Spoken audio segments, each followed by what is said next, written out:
Today, history was made when the Speaker of the House, Kevin McCarthy, was removed after Matt Gaetz filed a motion to vacate. There were, 11 defectors, Republicans, who, I shouldn't call them defectors, who joined with Democrats and said, Kevin McCarthy, no confidence, you are no longer Speaker. We have more breaking news. Kevin McCarthy will not seek the speakership again. Where we go from here, I don't know, but I will make it very simple for you, in my opinion. Obstruction and stagnation in Congress is better than the Republican leadership teaming up with Democrats in defiance of the slim majority that was hard fought in 2022. What's the point of Republicans having won the majority if they're not going to exercise their power over the budget? And in fact, Kevin McCarthy would work secret backroom deals with Democrats to fund war and potentially bring us to World War III. There's going to be a big conversation. There's a lot here. Plus, Donald Trump, of course, he is still in his hearing, the trial for his fraud lawsuit in New York City, and a judge has gagged him. In fact, there are reports that he's being ordered to remove some of his truth posts about the judge or face jail time. So we're going to talk about all that. Before we do, my friends, head over to Timcast.com, click Timcast IRL X Miami, and come to our event if you can. This Friday, tickets have started selling very, very quickly. Of course, as we expected, it's the last week. It's the week of the event on October 6th in Miami at 6 p.m. We are going to have Patrick Bet-David, James O'Keefe, and Matt Gaetz himself. Okay, look, I think it's fair to say there's a strong possibility, considering everything that's going on and the amazing work Matt Gaetz has done. I would not be surprised. I have no reason to say this other than the public news. Our understanding is Matt Gaetz he's long been planning on being here. He's been scheduled for a while. He will be here. But I think it's fair to say, considering what's going on in D.C., I wouldn't be surprised if for some reason he couldn't show up. We've talked to him. Everything's good. I also believe that when he shows up, he's going to get a standing ovation. The work he's doing in D.C. is inspirational. It's groundbreaking, and it is some of the most impactful stuff we've seen in this country, pushing back against corruption. It is an honor that he will be joining us on Friday in Miami. It's going to be an amazing conversation, considering everything we're going to talk about right now. And I hope to see you there. Again, go to Timcast.com, Timcast IRL X Miami. Also, don't forget to join us. Click join us, become a member, join the Discord, talk with like-minded individuals. And as a member, you'll get access to our uncensored members only show, which are Monday through Thursday at 10 p.m. We're going to have one of those up for you tonight. It's going to be amazing. And of course, Friday's show, live in Miami, will also be live for members only on Timcast.com. That means our typical show will only be happening on Timcast.com. And mainly it's because we're going to be unleashed. In the event someone yells something or we want to say whatever we want, it's going to be a Timcast members exclusive show for everybody. So I hope you guys sign up and support our work. Smash the like button, subscribe to this YouTube channel, share the show with your friends. Joining us tonight to talk about this and so much more is Lara Trump. Hello. Do you want to? Oh yeah, I'll get right in here. There you go. Great to be with you guys. There's no lack of things to talk about That's today. Crazy. What a day. What a time to be alive in America, quite frankly. History being made in some good ways and in some bad ways. So it's an honor to be here. Thanks for having me. Completely agree. Now, I think everybody recognizes your name. Yes. Trump. I guess they do. Do you want to give a brief introduction to your work? Who am I? Yeah. So my father-in-law, you may have heard of, Donald J. Trump. Married to Eric Trump. We have 2 children, Luke and Carolina, 3 dogs, Ben, Charlie, and Tiger. I've been kind of a I don't even know if you would say a spokesperson, an unofficial spokesperson for a long time for my father-in-law. I try to talk about, the way we're going to save America. And I believe that'll be making sure Donald Trump is the 47th president of the United States. I have a show. It's called The Right View. It's 3 days a week. And I recently released a cover of Tom Petty's I Won't Back Down, which folks on the left have loved. So thank you to everybody out there for all amazing. the commentary. Yes. Cool. Thanks. Right on. Well, thanks for coming. It's going to be amazing. We got Luke Rutkowski hanging out. Hey, guys, do you guys know what the best form of government is? No government? The least government possible. No government. There You we go. got it right. I think Laura's got it. No, you got it first. I agree with Laura on this one. Least possible. And that's why I'm wearing. Well, no. I agree with Ian here. No government at all. But that's why I'm wearing a shirt that reads, "Be the reason someone stops believing in government." You can get the shirt on thebestpoliticalshirts.com. We're also doing a meetup in real life here for members of LukeUnfiltered.com this October 8th. And today's a crazy day. I think it's only going to get crazier from here. But I think there definitely has been a major energy shift. And things could go either way from here, but it's absolutely berserk and going to get a lot crazier from here. Ian, how are you? I'm great. Absolutely awesome. Miami is treating me very well, and I love the weather. Thank you. Mike Cernovich tweeted that out. The energy shifted. Something big. Yeah. Something's just undulating and moving and changing. This is history. Yeah. I'm glad you talked about how we can make the country better. That's Yeah. what I'm obsessively focused on it. I think a lot of it's in the technology sector, like graphene. We can start pulling carbon dioxide out of the air. Starting early, huh? Oh. Yeah. I don't know anything about that. I'm just Oh, well, talking I'll about tell the ya. basics, like making sure people can afford their groceries. We'd like gas at $1.87 again, energy independence, Yep. closed border. Unemployment way down. Yeah, like making sure our kids are actually learning the basics in school instead of woke ideology and nonsense. Those to me, I think, are top of mind. We'll get Which into takes me to hydrogen fuel. I think we can. we'll get into it on the get show. into it. We're We'll still in get the into it. intro. Let's talk about the Love it. news. Coming, man. Okay. All right, everybody, here's the big story, ladies and gentlemen, from Timcast.com. Kevin McCarthy has been removed as Speaker of the House. McCarthy is the first Speaker of the House to be vacated from his seat in U.S. history. Shout out to Matt Gaetz. He is doing the Lord's work. I will give you my simple opinion without bearing the lead. In 2022, Republicans won a narrow majority, a slim majority. And Donald Trump was heavily criticized by establishment Republicans and conservatives for tanking them, saying it's his fault that they didn't have the big red wave because Americans didn't like him. I disagree. I think that's not true. But guess what? That argument makes no sense. As soon as McCarthy gets in, what happens? He starts cutting backroom deals with Biden and with Democrats. What's the purpose of Republicans winning a slim majority if the Speaker of the House is going to cut deals with Democrats instead of his own party? In fact, it's people like Matt Gaetz that help give the Republican Party its majority. So those arguments that Donald Trump is the reason there's no majority, meaningless if you're going to agree that McCarthy should be working deals with Democrats, because then you may as well just have a Democrat majority. And so this is my argument against individuals like Thomas Massie. I like Thomas Massie. He's a good dude. Let me play this clip for you of what Massie said in defense of Kevin McCarthy.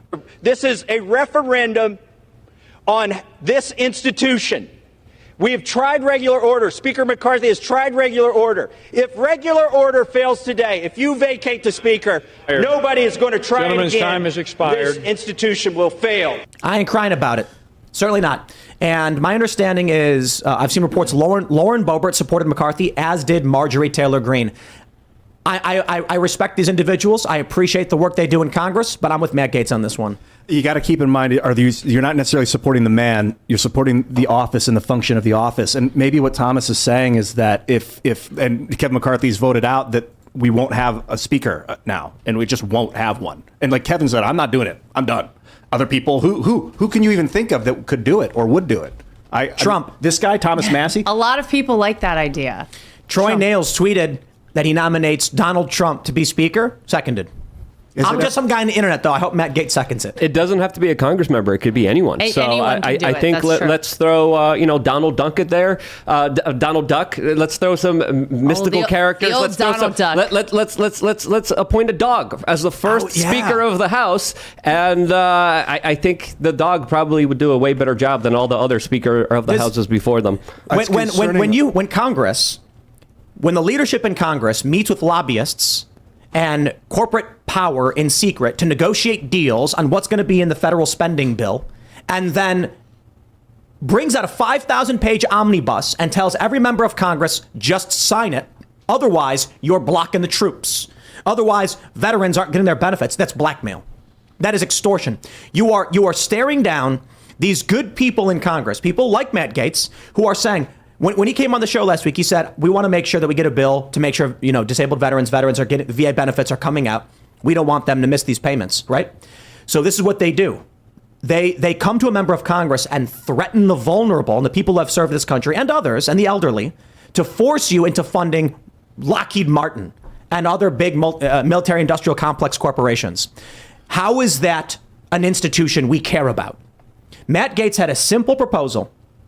Propose what you want to fund, and we'll vote on it. That makes a lot of sense. What's the problem?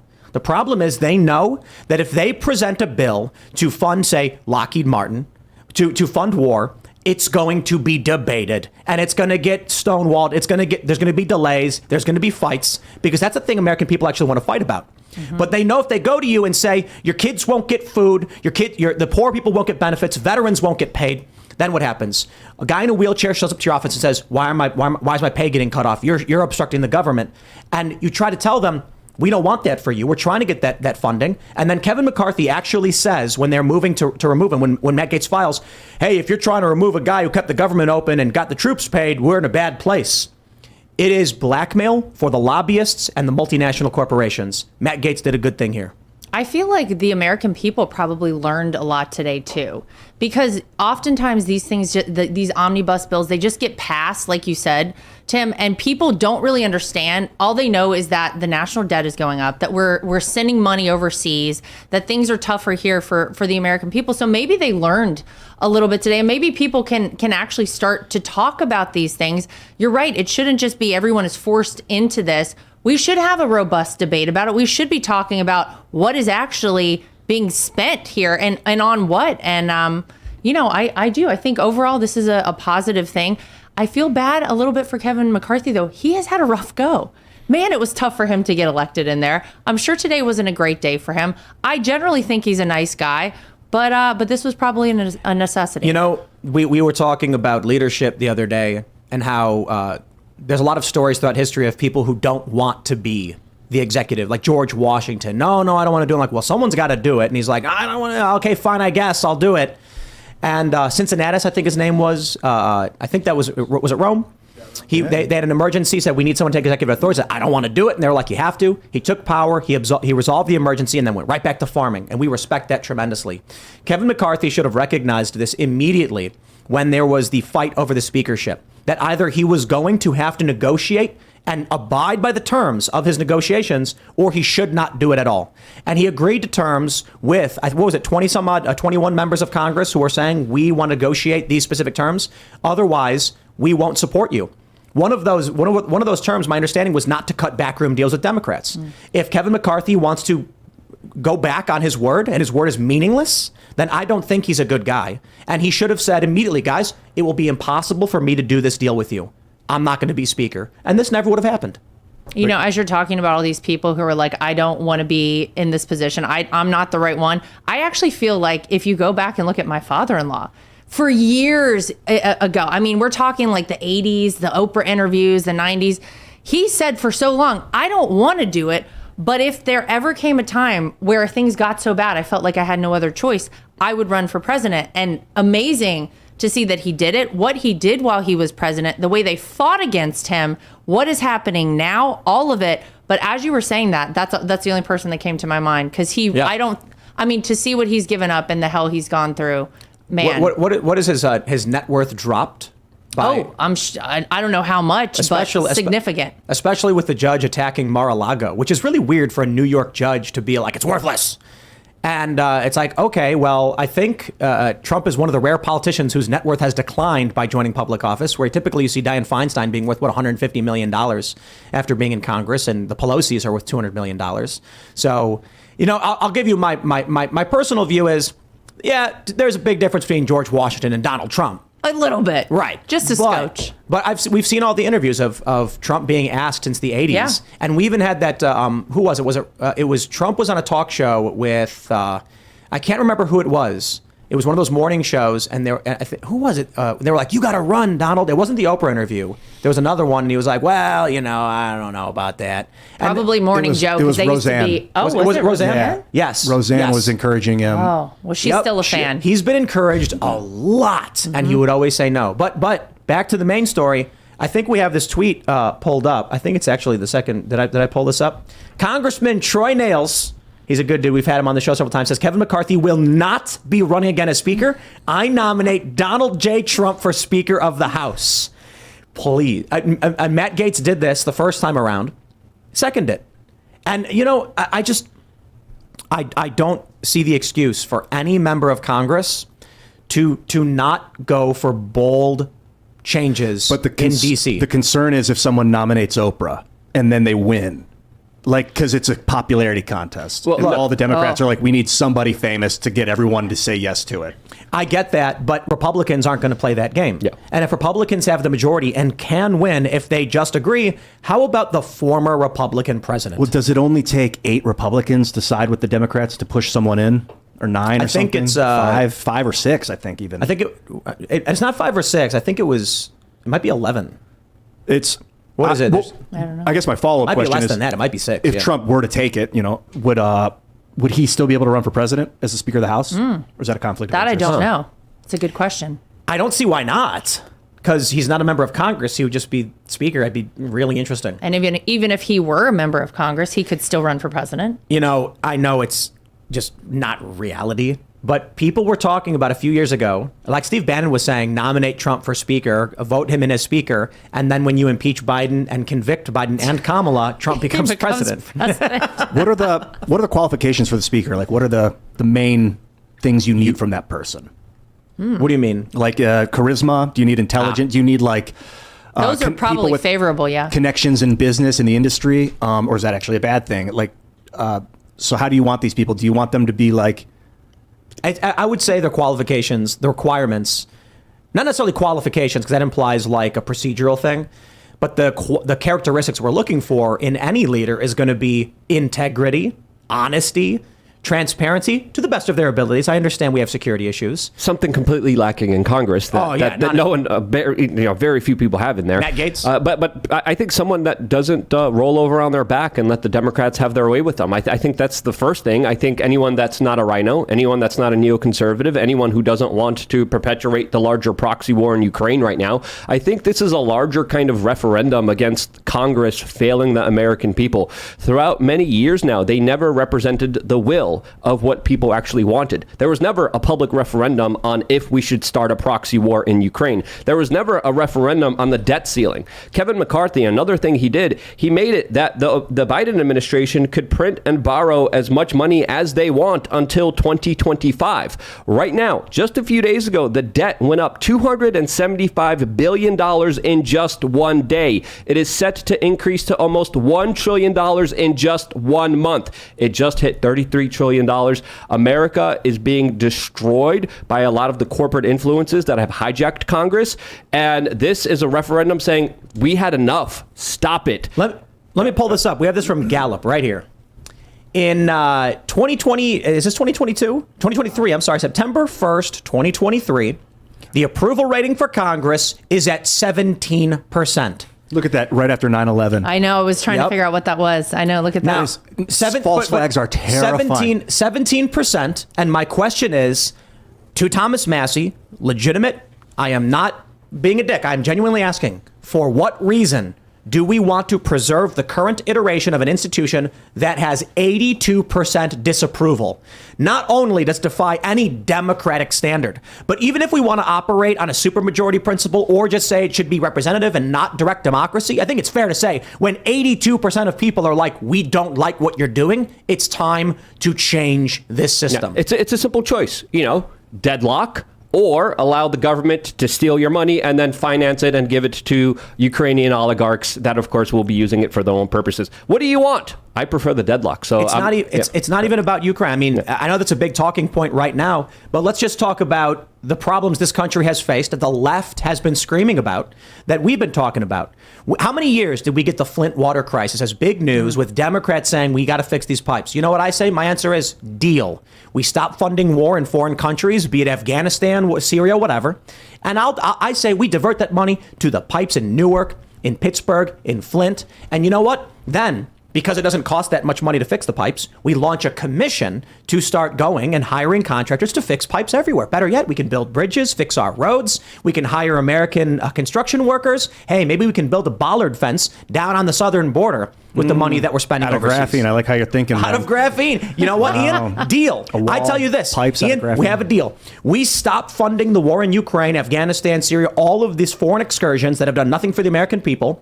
And Congress approve secure fencing and homes. We'll start doing homes. Yeah. And we'll build it out of graphene if that's what you want. You can 3D print tubes and then lock them into joints and make like domed housing really cheap with that stuff.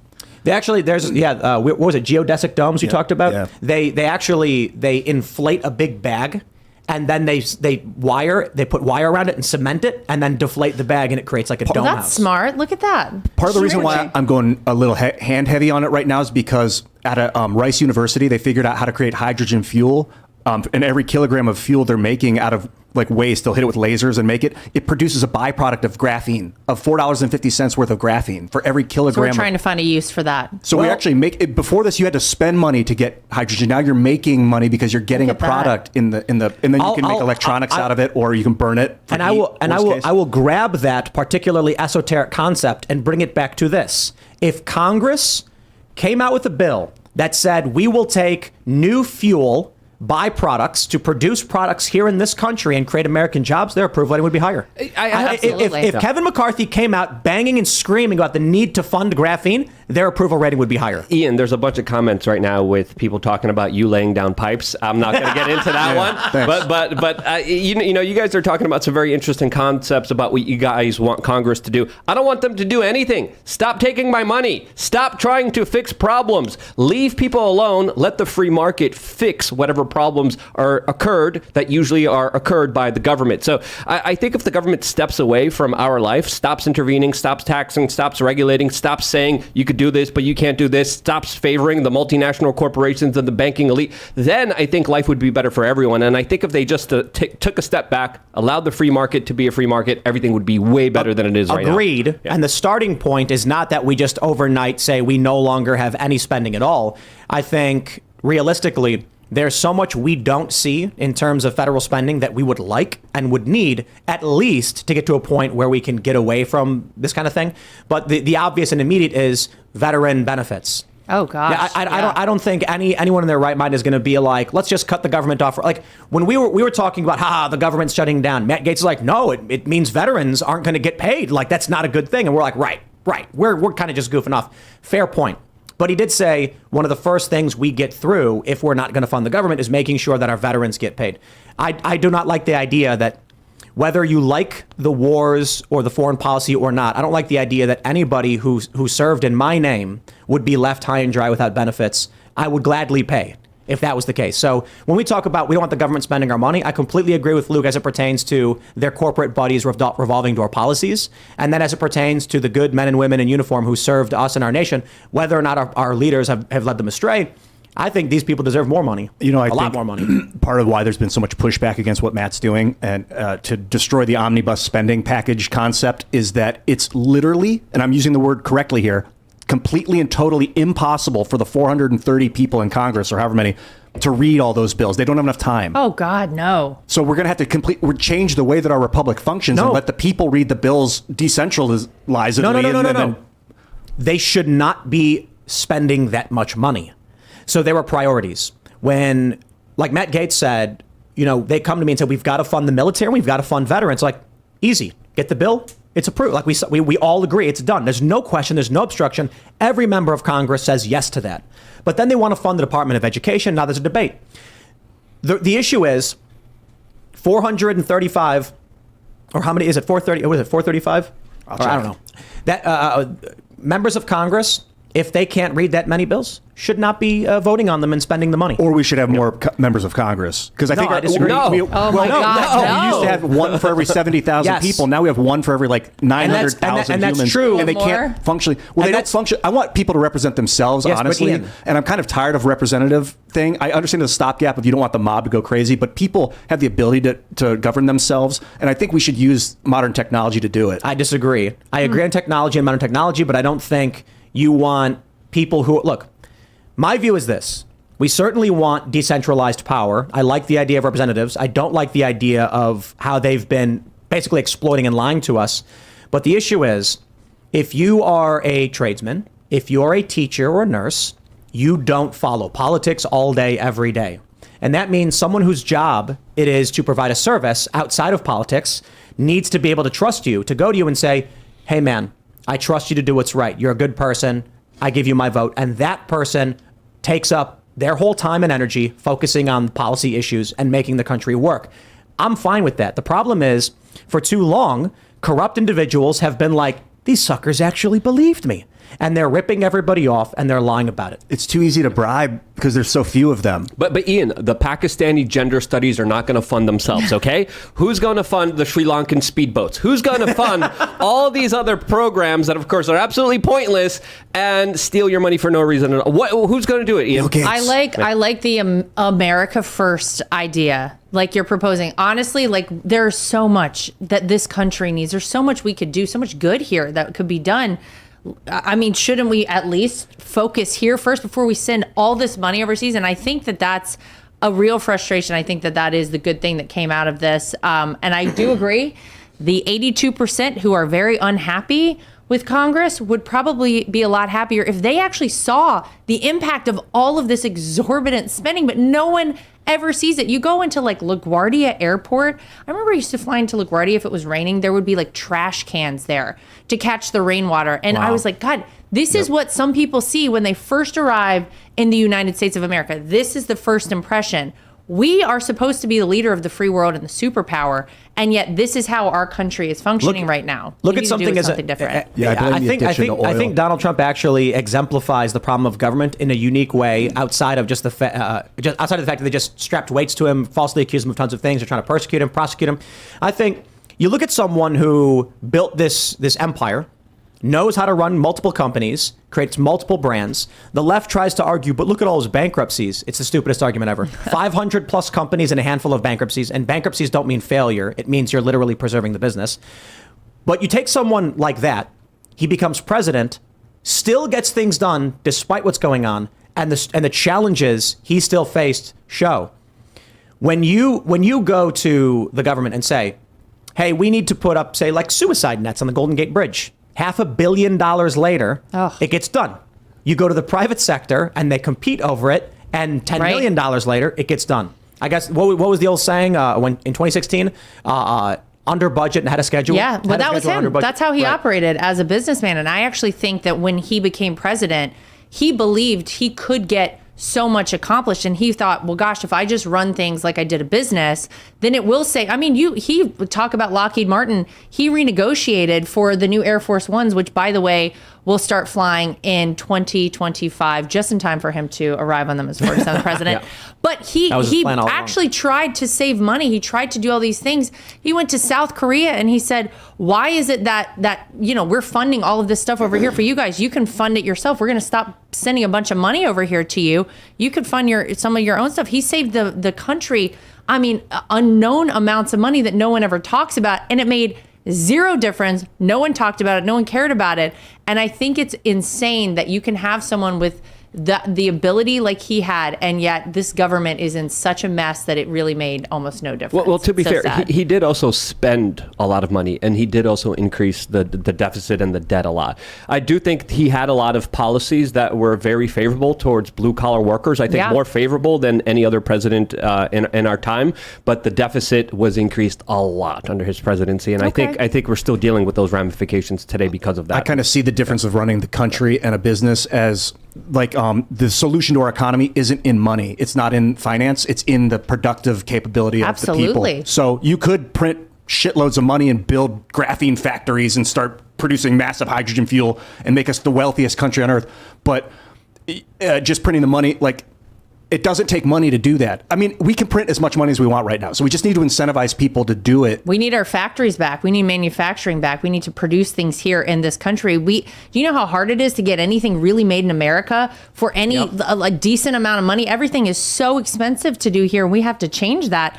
Otherwise, we're going to be in a really bad spot. Look at COVID. Look at the supply chain, how much we learned, how much, we realized we really weren't doing here. Yeah, you need to make it here. You need to incentivize business here in this country. Absolutely. Of the hard chemicals, like East Palestine, when that train derailment went off and it annihilated the community, like that's why we moved a lot of that stuff over to China, because like if it spills, we don't want it to spill next door.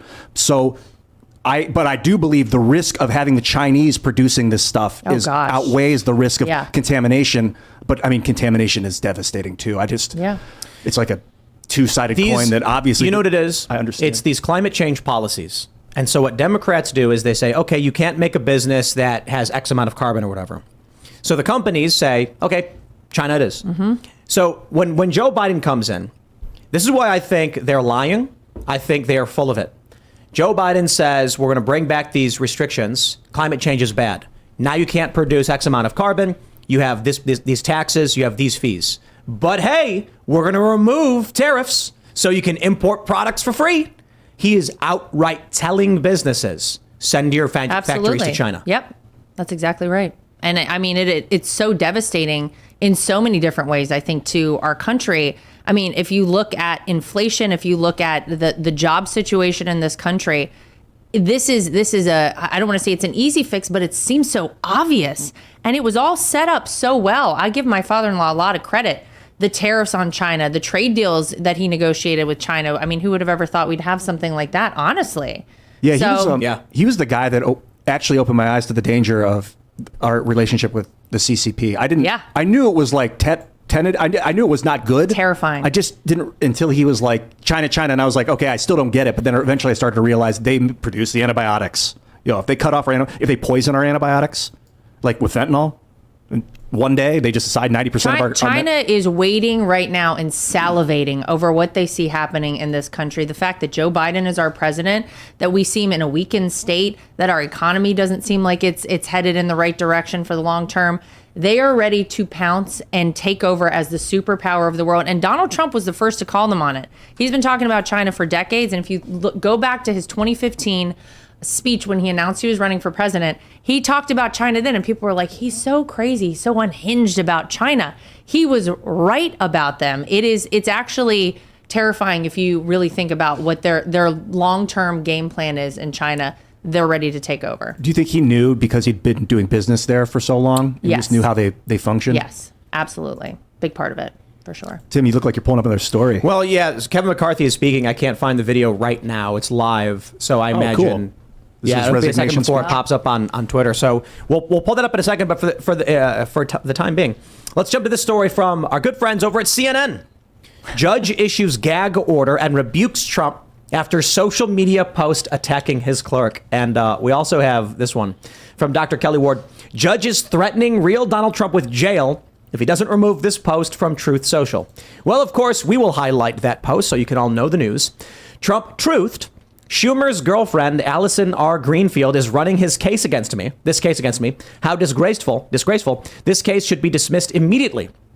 Linking to a tweet from Judicial Protest saying, why is Judge Engron's principal law clerk, Allison R. Greenfield, palling around with Chuck Schumer? Well, I guess because of this, the judge says Trump is hereby gagged, which I find funny considering the judge is allowing cameras in the courtroom. This whole thing is very obviously an attempt to drain Trump's energy and resources, to attack his circle and cause political damage, to interfere in the 2024 election. Absolutely. I mean, that's what they've all been about. This is another example. This one is particularly egregious if you look at the fact that you have Letitia James, the Attorney General of the state of New York, who ran a campaign not on doing what was best for the people of the state of New York, not locking up criminals, not really going after the hard crime. My gosh, New York City is a mess. You just take that city in and of itself, let alone the rest of the state she's supposed to be looking out for. She ran a campaign where she said, I'm going to be a real pain in his ass. I'm going to go in to the Attorney General's office every day, suing him and then going home. She never cared a second about anything other than Donald Trump. So here you have a situation where there is no plaintiff, there is no person that was injured, there is no issue whatsoever on behalf of these banks who made tens, if not hundreds of millions of dollars off of these loans that they gave the Trump organization. And yet here we are with my father-in-law now for the second day, and I assume tomorrow as well, in court in downtown Manhattan over this absolute nonsense. And these people want to dissolve his business. Make no mistake about it. They want to inflict maximum pain. Yes, they want to inflict maximum pain. They ordered it. This judge ordered it in a summary judgment before even hearing all the facts of everything when he told everyone Mar-a-Lago's worth $18 million. What an utter joke. And then whenever people said, well, what does that mean? What do you want dissolved? He said, I'm not ready to rule on that yet. It is wild stuff. It is Banana Republic at best. I gotta read this quote here. This is too good. The judge said this morning, one of the defendants posted on a social media account a disparaging, untrue, and personally identifying post about a member of my staff. Although I have since ordered the post deleted, and apparently it was also emailed out to millions of other recipients, the judge said in court. Personal attacks of any member of my court staff are unacceptable, inappropriate, and I will not tolerate them. I just love that that Trump emailed it out to everybody just to make sure you got it. Hey, look, you can order someone to delete a post on social media, but once the email is sent, it's sent. Yeah. That's the benefit of using email. I just think it's absolutely absurd that the judge is telling Donald Trump he can't speak. This is unrelated to the trial. When it comes to civil suits, it is unsurprising that there will be gag orders. Right. If person A sues person B, it is normal for the judge to be like, guys, don't disparage each other. Donald Trump is talking about the court. Mm-hmm. I mean, so, maybe someone might advise him not to do it. I just think the judge putting cameras in the courtroom, issuing a summary judgment has already shattered the judicial norms we expect. And this makes no sense. What was the personal attack? He said she was palling around with Schumer. It's a picture of her with Schumer. By the way, that's very relevant whenever this is an individual who's part of his staff there, and this is supposed to be an impartial judge. Are you kidding me? This is the attorney general is supposed to be impartial as well. These people have an agenda. They have had a obvious bias against Donald Trump from day one. So I think it's very relevant. I think it was appropriate to call that out. That attorney general isn't impartial. She's very partial. Not. She's very biased. She clearly has a political agenda. There's so many horrible crimes. There's so many things happening in New York City right now. And for the city to spend their resources going after the former president of the United States for this is just absolutely ridiculous, in my opinion, and a waste of time, a waste of taxpayer money, but also more importantly, just also at the same time is making Trump more popular than ever. Didn't this was Letitia James, right? Yes. Yeah. Didn't she run on going after Trump? Absolutely. Yeah. Well, just recently there was a left-wing activist in New York City who was with his girlfriend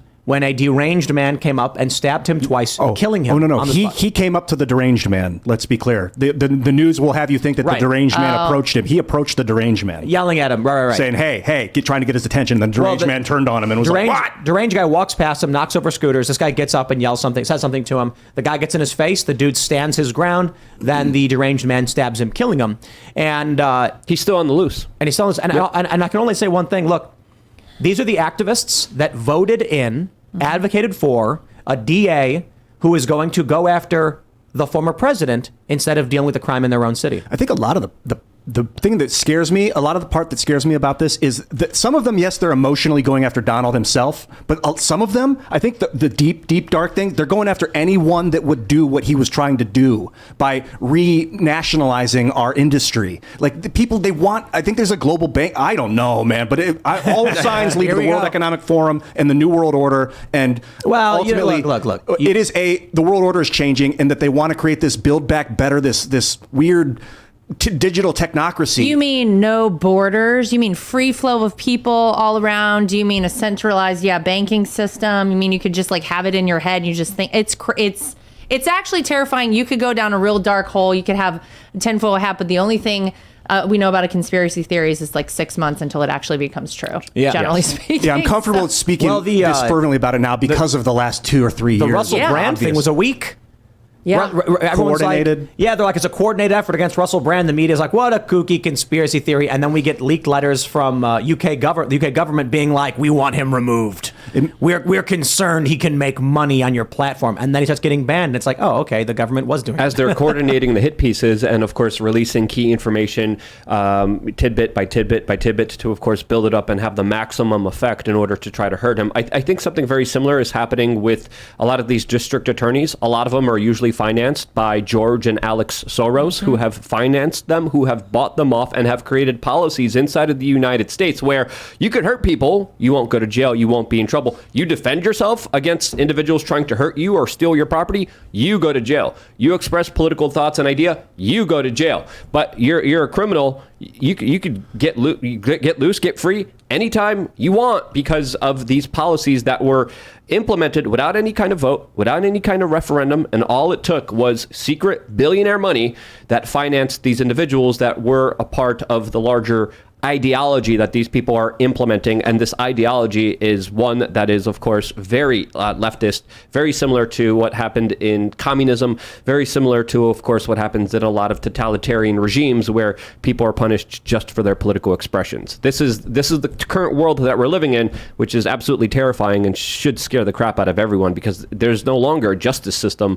There's a system that uses power to punish people politically. Elon Musk on Twitter, or on X rather, Elon. Are we ever going to call it X? I'm about to. Really? Twix. I like calling it Twitter still. I do it kind I mean, of in everyone's jest. like X, also known as Twitter. Sorry to interrupt. exactly. Are we ever going to call it that? Because a lot of people don't know what you're talking about. Exactly. on X. It sounds like ecstasy, like I'm tripping. I'm yeah. on X. Everybody's on X. Yeah. Brett Dasavay from Pop Culture is calling it Twix. That's a good one. Well, he said But that's even more confusing to me. Yeah. he actually said the word that George Soros was figured out how to do politics through arbitrage, which is basically send a little bit to a lot of places and just kind of buy the system by getting all these local DAs and Yeah, court. that's what he points. does. That's crazy. I That's know. nuts. It's- What does he do? Through multiple businesses or something?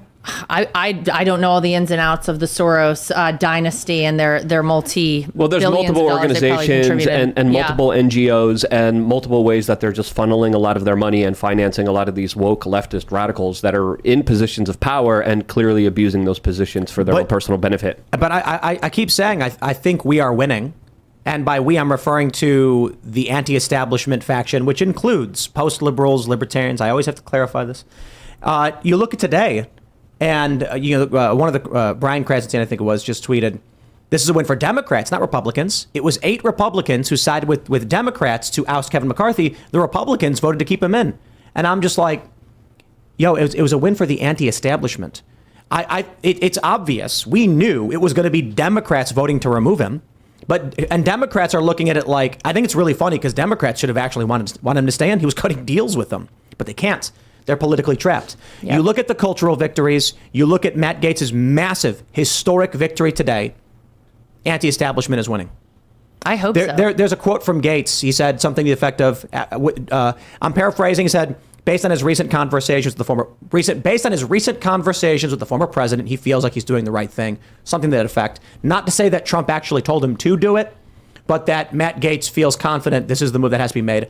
I believe it is. I believe it's about time someone stood up to the corrupt mechanisms of Congress. The challenge we face is that for Congress, it is always easier to kick the can down the road instead of ripping the Band-Aid off. And Ron Paul had that famous quote, I'm again paraphrasing, where he said, we got to get out of Iraq and Afghanistan. They keep saying, oh, well, it was a mistake going in, but now we need an exit strategy, so we can't just leave. And he says, if you prescribe the wrong medication, you don't just keep them on the same medication, you get them off. And it's like, yes. We've been sitting by with Congress broken forever, being like, well, it's going to be bad if we change. It's going to be bad if we keep doing it. We can't. We got to change it. Some medicines you want to wean off of. No, I know. Basically, Biden's surrender in Afghanistan was like just stopping cold turkey. No, I disagree. That was Terrible. That was intentional. deliberate. Yeah, abandoning Bagram Air Force Base is not ripping the Band-Aid off. People. It's pouring sewage onto your open wound. That's insane. But my point is, with what's going on with Trump, with what they're doing, I want everyone to realize these moves are only being made out of terror and desperation. They're trying to dissolve the Trump organization. For what purpose? It strips him of resources. It ties up his time and energy. He should be campaigning right now. They're trying to set this trial, which one? The federal trial for just before Super Tuesday. They did. Yep. The day before. The day Super before. Tuesday. That all of these things are so obviously just, how can we cement Trump's legs down to stop him from winning? It is quite literally them cheating to win in 2024. And by cheating, what I mean is, we expect elections to be a little dirty, but for the most part, it's how many votes can you get? What they're doing now is, can we use the legal system to damage Trump's life and threaten his lawyers so that no one works with them again? You've got in Georgia, his lawyers being indicted, Jenna Ellis, for just literally providing him legal advice. And then you also have, I think it was out of Colorado, 2 lawyers fined $187,000 by a judge for simply arguing Trump's position. They sued and appealed to the Supreme Court saying, we're lawyers. We were asked to represent this individual. That's what we do. It's a constitutional right. And the Supreme Court said, shove it. So they have to pay nearly $200,000 for doing one thing. Trump says, here's my argument. They say, we'll craft the argument for you. And now the judge in the case says $200,000. What they're trying to do is make sure no lawyer ever worked with Trump again. Yeah, well, they want to inflict maximum pain. They want as much collateral damage as humanly possible because they don't want anyone around Donald Trump. They don't want him to have a circle of people he can trust, he can rely on, who can go out there. I mean, if you look at this case right now, he's been in court over the past 2 days, this Letitia James AG case. Every person had testified that my husband, Eric, and my brother-in-law, Don, had nothing to do with any of these valuations. And yet they got dragged into it too. Why would you do that? Maximum pain. Yep. I mean, to me, it's so much of what that January 6th committee sham nonsense was, which was it wasn't really about anything other than warning people. If you dare step out of line again, you could be on the hot seat next. Don't ever question anything this government does or tells you to do again, because next time it could be you. It might be Donald Trump today. Next time it could be you. And it will be. I'll give you an example of the game they're playing when it comes to the judge in this Trump lawsuit. AOC made a video after January 6th where she said someone banged on her door. She went and hid in the bathroom, heard a voice say, "Where is she? Where is she?" And she thought she was going to die and all that stuff. What she was doing was making you believe that she thought rioters broke into her office. Immediately, conservatives said her office isn't even in the Capitol building, to which the media responded, there are tunnels connecting it. And then this one surprised the heck out of me. I did the whole timeline. I fact checked everything, and I said her story took place 1 hour before the Capitol was even breached.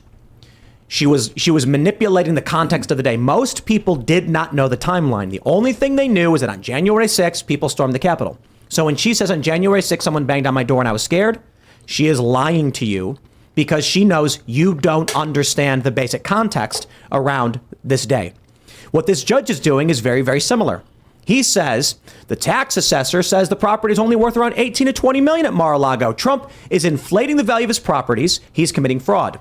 What do regular people here who don't pay attention? Judge rules Trump committed fraud. But here's the funny thing. Anybody paying attention immediately recognizes the problem here, depending on how deep you go in terms of paying attention. If you're someone like me, I just pull up the actual property, the comparables in Palm Beach and West Palm Beach, and I'm like, Mar-a-Lago is 17 and a half acres from beach to beach, and a third acre goes for, $30 million with a house on it. A lot that's just half acre is like $10-20 million. How is Mar-a-Lago as just land worth less than this? However, anybody with a cursory understanding of real estate knows the values aren't set by the individual, it's appraised by the lender. Exactly. So when you mentioned Eric and Don have nothing to do with the evaluation, right? The bank comes in and says, here's what we think it's worth. They have their own due diligence. They have a fiduciary responsibility to send someone in. They're not going to take my word for it. If I'm like, yeah, I got a house down the street, it's worth $10 billion. You can trust me on that. Of course, they have to look out for themselves. It's a business at the end of the day. That's the crazy part of all of this. And you're right. The truth is that the average person out there probably doesn't understand this kind of minutia, right? Yep. All they cared about and all they have ever cared about is that headline, Donald Trump and the word fraud next to it. And that's it. That's the end game for them. They want to inflict maximum damage to him. They want to tie him up. But Luke, you said it. I do believe it's making him stronger. I feel like all of this stuff has shaken people awake. That mugshot, forget it. That mugshot was probably the biggest mistake they ever made. The number of people who have approached me post mugshot and been like, you know what? I really have never paid attention to politics. I wasn't sure I liked Donald Trump, but that mugshot somehow to some people represented a system that had been failing them, that was broken, that was working against them, working against Donald Trump. And they were like, wait a minute. I see what they're doing to this guy, and now their eyes are open, and they're not going to be closed again. And it actually unified a nation. The Democrats really liked it, and the Republicans really liked it. I made a T-shirt of it right away, and a lot of people were buying it on the left and on the right. It didn't matter, but more importantly, every time they do go after Trump, you see his poll numbers go up, and right now he's higher than he was this entire election cycle, even though he's saying some kind of very interesting things. But just for yourself, I'm kind of curious, as a Trump, do you feel like you're under a spotlight? Do you feel like you're targeted? Do you feel like someone is just waiting to see if you're going to do anything wrong just so they could blow it up in the media? Every single second of every single day, absolutely.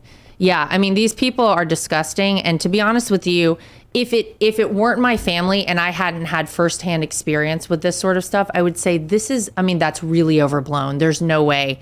But it's true. They pick apart anything that any of us do.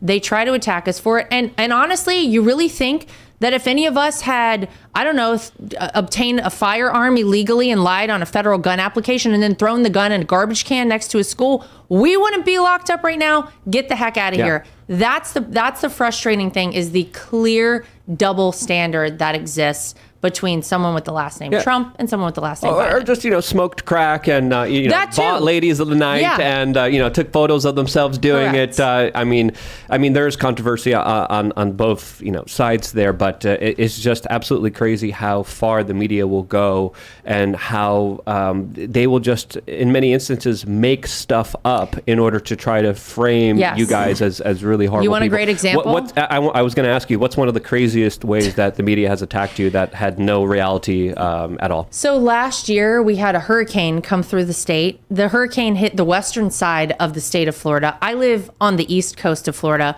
So anyone with a little knowledge of a hurricane knows there are bands of rain that come through. And in between those bands, it's clear. It's fine. My kids were cooped up inside. They canceled school that day. So I took my kids and my dogs just down the neighborhood on a little walk in between the bands of rain. My son was on one of these little motorized tractor things that he had. And I took a video because all of a sudden we got poured on out of nowhere with the rain. I posted it on social media. People were calling for Child Protective Services. Wow. I'm not even joking, to come to my house. There were multiple stories written about how I was an unfit mother. I mean, it's so insane. That's one of the probably least faves of my past couple years. It's getting crazy, huh? Dude. Yeah. Yes. But I was, as you guys were talking, firstly, you got caught in the rain with your kid. That's I guess normal. I said, I captioned it character building experience. Cause it is. Sometimes it rains. Sometimes it rains. People are like, she's putting her child in danger in a hurricane. Oh my God. Okay. This Build Back Better, which is like a World Economic Forum thing. Then Biden starts saying it. Okay, is it not? That's not a coincidence, humans. Well, he got made fun of by, who was it, Boris Johnson, for stealing Build Back Better. I just constantly. So the Brits were doing it too. It's all over Europe. If this organized 4 different indictments, unrelated, all in within the course of 6 months on Donald Trump. That's not a coincidence either. All the day after a Hunter Biden or Joe Biden big information drop happened. But understand, it's a standalone complex and a conspiracy. So there's the bigger picture, which is all these indictments happening. I don't think you need New York to coordinate with Georgia and the federal government. These are people who have Trump derangement syndrome who are going to do these things of their own volition. In fact, as soon as the feds make a move, then Georgia's like, now's our chance. Now we can pile on. Some of this stuff, every time Hunter Biden's indicted, there's a UFO leak or some new indictment of Trump comes out. That seems coordinated and a group of people organizing that at a high level. But all of the attacks on Trump, it's because these people are deranged and they're going to keep doing it. You look at what happened to Brett Kavanaugh with that woman, Swetnick, I think her name was, accusing him of being at parties where they would line up outside of rooms to take turns, just, having their way with women against their will. I'll keep it as family friendly as I can. No one came to her and told her to say it, right? Or my assumption is that. Maybe I'm wrong. It's just that these people are so deranged, they're like, I'll just do it. And they come out of their own volition and it looks coordinated when it often isn't. Man, I spent my youth believing in people that they would be honest. I just thought if you're good and honest, then more people will be good and honest and we can make a good and honest society. And then I'm learning in my midlife that deceitfulness and evil is the way to lead. Throughout history, that's how they've been doing it. They kill their opponents, they take control, and they say that they were the good guys. Yeah, there's that tweet I referenced about it was a video of hyenas eating some kind of ungulate alive. They were eating it from the belly, eviscerating it. And the tweet said, it is not the case that the most vicious and evil people are punished. In fact, nature shows us that they are often rewarded. And that was the point, that you watch this poor, I think it was a wildebeest or something, struggling to get up, being devoured alive. And there's an old hacker joke saying, if you're not cheating, you're not trying. I understand Jesus in a way from the Bible. What they said, that he was just they don't know what they're doing, man. And he just let it happen. Because what can you do? It gets to a point where I'm not going to become evil. At least I don't want to. So like, how do I really help society without becoming evil?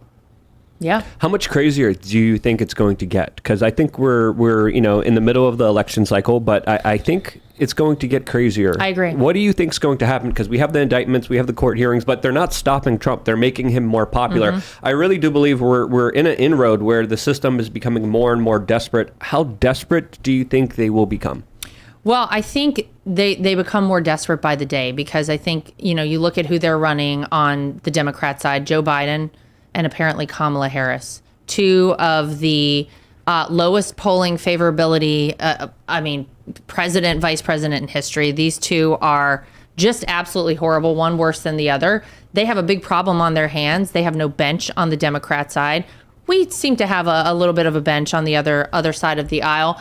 But I think they're getting more desperate by the day, because it must be so frustrating to see all the effort they're putting out against one guy, and it's boomeranging back, and it is having the opposite of the intended result for them. So I'm sure it's going to get a lot worse. Let me jump to this story. We have this from the Daily Mail. Shock poll shows RFK Jr.'s run as an independent could poll more support from Trump than Biden in 2024. And the poll basically asks if you have a favorable view of RFK Jr., and they find that Republicans actually have a more favorable view than independents and Democrats. Democrats have a very relatively unfavorable view of RFK Jr. Of course, we're hearing now that he may run as an independent, but I actually want to say right away, I think this is wrong. Republicans have favorable views of Vivek Ramaswamy. They're voting Trump. They have a favorable view of RFK Jr. They are voting Trump. As Phil Labonte said last week, Trump's bottom is rock solid. And I think that could probably be phrased a lot better, but his voter floor is not going to move. 44% of whatever individuals who support Trump ain't going to back anybody else. And I like RFK Jr. I have a favorable view of him. I'm not voting for him, right? I agree with that, yeah. I think the Daily Mail's view is wrong. I think the poll is interesting, for sure, but I think they're wrong. If you look at independents, 36 to 37, it's within the margin of error. The question is, how many independent voters who would normally vote Democrat will end up voting RFK Jr. instead, and will that spike Joe Biden? Real quick, Rich Barris came on the show and said, if RFK Jr. runs, it could be a Ross Perot-like moment, and Trump could end up winning states like Maine because it'll split enough of the Democrats, and Trump could end up winning the presidency with like 44% of the popular vote. Yeah, that's what happened with Lincoln. We talked about that. It was a four-way split. Four parties. I don't like where this is going. I don't trust polls, firstly, because they can be used to manipulate public perception. I hate to be the guy that constantly asks, but how many people were polled here? It's just like 1,000 people, and then they extrapolate it. 1,000, I think. And then they tell you that it stands for 300 million, and it's like, no, it stands for 1,000. Well, they also didn't ask, would you vote for him? They asked, Tim, what you said, the favorable versus unfavorable. I have a generally favorable view of RFK Jr. I like that he posts workout videos. I sometimes post a workout video. I'm okay with that. I think a lot of Republicans like him because he called out the Democrats for a lot of their crazy nonsense that everybody can see is insane. And he was like, yeah, I don't agree with that. Or, hey, I don't know, maybe you shouldn't be forced to have a vaccine. That's why I think a lot of Republicans have a favorable view. But you're right. The Trump base, I don't believe going anywhere. But you had people saying Trump RFK Jr. 2024. I've heard that. Yeah. And it's okay, well, probably not. But people like the anti-establishment. And I think that shows you, even though RFK Jr. has had anti-2A sentiments in the past, one of the biggest issues in the election in 2016, 2020, now even the midterms is anti-establishment versus establishment. If you're RFK Jr. and you say the machine is broken and I have these political views, people will be like, I care less about your policy positions and more about your opposition to the corruption in Congress and D.C. and the federal government. There was an article released a couple days ago highlighting how Hillary Clinton was warning Joe Biden in a private meeting that a third-party candidate would, quote, prove disastrous for him. As a White House insider calls the situation pretty effing concerning. This is the reporting from the Daily Mail that just happened a couple days ago. So I think, it is interesting to see RFK Jr., to see where he's going to be going. Allegedly, he's going to be announcing on October 9th in Pennsylvania an independent run. That's the rumors that are circulating right now. I don't know if that's true or not, but there is a very big stark difference between RFK Jr. and Donald Trump, especially when it comes to COVID, their response to COVID, their a response to Operation Warp Speed. And we have to understand here, Donald Trump was advised by RFK Jr. and was going to launch an investigation into these medical procedures that people get injected with. And then Donald Trump decided to take the advice of Bill Gates and not listen to RFK Jr. and not do that investigation. Now, a Trump RFK Jr. ticket, I think, would ease a lot of the concerns of a lot of anti-establishment people. What percentage do you think it's possible that there could be a Trump RFK Jr. presidency? Oh, yeah. I don't want to say super high percentage, to be honest with you. But it's funny because people ask me all the time, well, who's he considering as a running mate? Anybody on the debate stage? And the truth is, he's kept this one pretty close to the vest, I will say.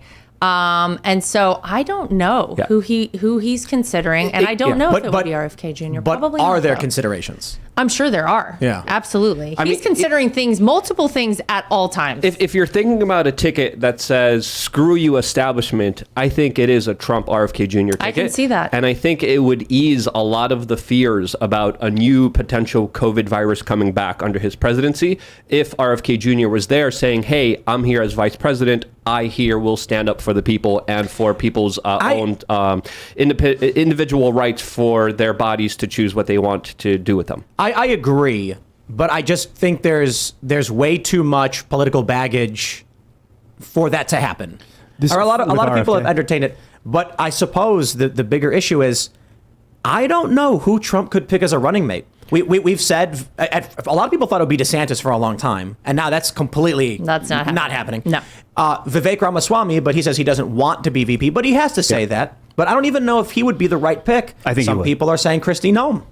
I have no idea. It can't be someone close to his views and his kind of overall messaging. It has to be someone polar opposite. There's a reason he picked Mike Pence, the neocon. Well, there's a reason Biden was chosen for Obama. Why Obama chose Biden, because they're completely different from each other. So if Trump has a choice right now between a Mike Pence kind of candidate for his vice presidency or a Democrat, maybe even a Tulsi Gabbard or an RFK Jr., I think picking a Democrat will help him out more than picking a rhino neoconservative, which clearly, especially with what happened today, a lot of people have disdain for. Yes, and I saw a Twitter poll from, I can't remember who it was, but it was like 10,000 or so votes. And I was surprised to see Tulsi Gabbard got more votes. It's not a scientific poll, I'm just talking about Twitter, than Vivek, than RFK Jr. People thought Tulsi Gabbard would be a good pick. I like Tulsi Gabbard. Yeah. She's military, right? Yeah. She's positioning herself in a very curious way, doing media appearances, speaking tours in a way where she's kind of running, but not running. I got to be honest. When I think about Noem, I think about RFK Jr., Vivek. I'm kind of like, I don't know.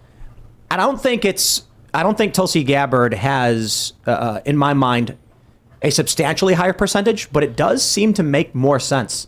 He's going to get a lot of moderate, old school, and post-liberal types who are going to be like, with Gabbard there, I'm willing to support this. Yeah, there still is a kind of Bernie bro sentiment within the Democratic Party of not liking the establishment. There still is the kind of Jimmy Dores out there, the Russell Brands out there that do, Glenn Greenwald, that do represent kind of a leftist kind of anti-establishment ideology that could galvanize a lot of votes and I think would be more popular than a neocon. Joe Rogan said now twice on his show he would vote for Trump over Joe Biden. Joe Biden is not there.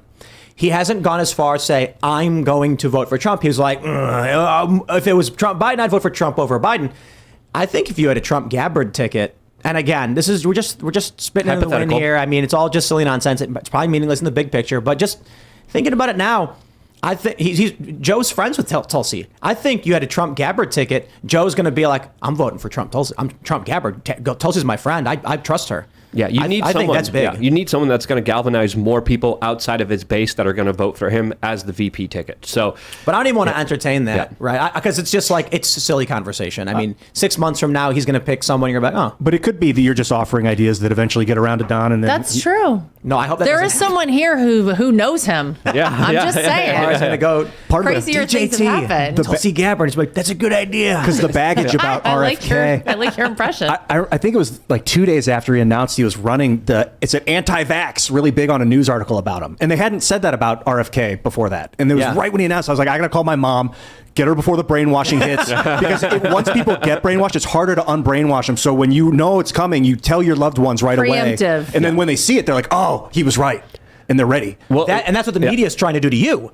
They're like, we've got to poison the well in RFK Jr. before people can talk to their family about it. Exactly. And there was a coordinated attack against RFK Jr. Now, he's in a very interesting position because he also made some very interesting statements about the border, which a lot of Democrats aren't really making right now. He did flip-flop on the Second Amendment. He has been pretty solid on his bodily autonomy that he's been standing for almost his entire life. So he's positioning himself in a very interesting way where he's not far left and he's not far right, but he is anti-establishment, which Trump is as well. Here's a question. I mean, we just got a super chat from Ginger McIsaac saying Larry Elder for VP. What do you guys think about that? He did really well in California. I like Larry Elder. Yeah. I think he's a great guy. I don't know enough about him to He's too similar to Trump. Yeah. Yeah. That's the problem. But you have a lot of alpha energy there on both kind of, It's a hard question. I have to imagine Trump is... Dude, probably strategically, you also want to have someone that if they impeach you, you want to make sure that they're not going to be more favorable than you are. So you also want a horrible person like Mike Pence in there or Kamala Harris. and that's why Vice President or Joe Biden. That's why all the vice presidents are horrible. Dick Cheney. Look at all the vice presidents. They're horrible human beings. Every last one of them. It's perfect. Yeah. It's the reason that Joe Biden hasn't been impeached yet, as Nancy far Pelosi. as I'm concerned, because everyone's like, oh my God, then it's Kamala Harris. Trump Pelosi ticket. I'm calling it right now. You know what? I don't want to spoil it, but that's the ticket. There you go.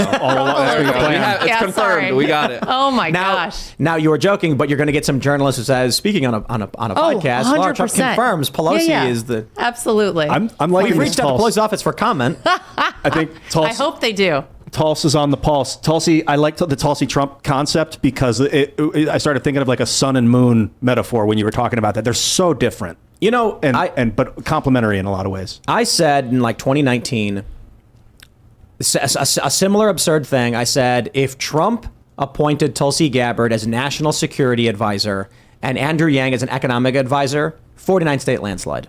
And what I mean by that, in that context specifically, was like, I mean that figuratively, like it's going to be a blowout victory if he does something like that. I personally, for me, my personal approval rating on a Trump Gabbard ticket is very high. And I'm already planning on voting for Trump. You know what I mean? But I'm like, Tulsi's military experience means a lot to me. And she's moderate. You know, she's called out the Democrats consistently, even going back to 2016. And I respect that she's got a spine. And she is a balancing force, in my opinion. She's younger. I think that actually works a lot. But I'm still kind of like, look, I don't know, man. I don't know what the right thing should be. I think she would whip the military into charge. She's awesome. She's a beast. Well, they're going to need a lot of work after the past couple of years. God bless them. Sad stories, man. Yeah. Hearing about people who are retiring because of the wokeness and stuff, it's terrible. A bummer. I mean, why would we want to focus on military readiness, though? It's better to focus on pronouns and things. So when we see this funding of Ukraine and the verge of World War III, you've had over the past several months prominent politicians and political figures in Europe saying we're in World War III already, and I'm not talking about Russia. I'm talking about the EU. I think the Pope even said it. At this time, we need recruitment to be up. We need inspiration. We need advocacy. But instead, we get the inverse. We get these ads that are super woke, that are offensive to most people who are in the military, and they don't want to join. They're retiring. And now we've got this recruitment shortfall. I want to do a genetic engineering campaign to make super soldiers. So people will be like, yo, I'm going to get free genetic CRISPR technology and become stronger and faster. I will join. That's exactly what China is doing right now. No, we need to compete, hold on. And it will drive recruitment up. No, Ian, I'm sorry. You are incorrect. All those young kids that want superpowers. That's not how it works. They do China's doing the genetic engineering in pre-fertilization. It can be done on adults too. But it's nowhere near. The real super soldier program is, China's actually doing this. They're genetically engineering humans pre-born. Because when you're already a human, your DNA has already built a lot of your body. They can change you in certain ways, give you hormones and do CRISPR stuff. But the real project to make a super soldier is as you're being fertilized, they're creating a human, they're doing these weird things. Genetic Yep. There's a book called The 100-Year Marathon. It's by Michael Pillsbury, and he documents exactly what the plan in China is. I mean, this just kind of feeds right into it. Basically, they have 100 years that they expect to take over as a superpower of the world. And they go about it in a lot of different ways. A lot of it is very covert. A lot of it is playing the victim. Oh, we need help. Oh, we are not as powerful as the United States. When in fact, apparently they're doing this crazy genetic stuff and making super soldiers already. Yeah. Wow. Let's be That's honest. terrifying. America doesn't always have the best history when it comes to experimenting on U.S. soldiers as well, and using them in horrible experiments that usually end them up dead or, Real quick, or though, worse. just a shout out to remember when Joe Biden was referring to the Tuskegee experiments and Yes. called them the Tuskegee Airmen? Yes. Oh, man. Oh, but my. continue. We could also do like a like cyber tech super soldiers where you're like, do you want to get like jump suits and like things that can let you lift like 1,000 pounds, and kids will be like, hell yeah, dude. Yes, but if you go to, right now we're seeing that seniors and high school males are skewing heavily conservative.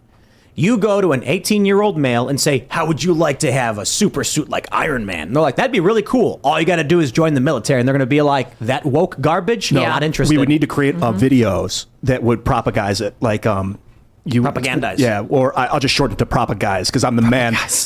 Where it shows it in badassery all around, like dudes Yeah, like but- lifting stuff and throwing boulders and stuff. And then what's going to happen is 7-year-olds will be like, wow.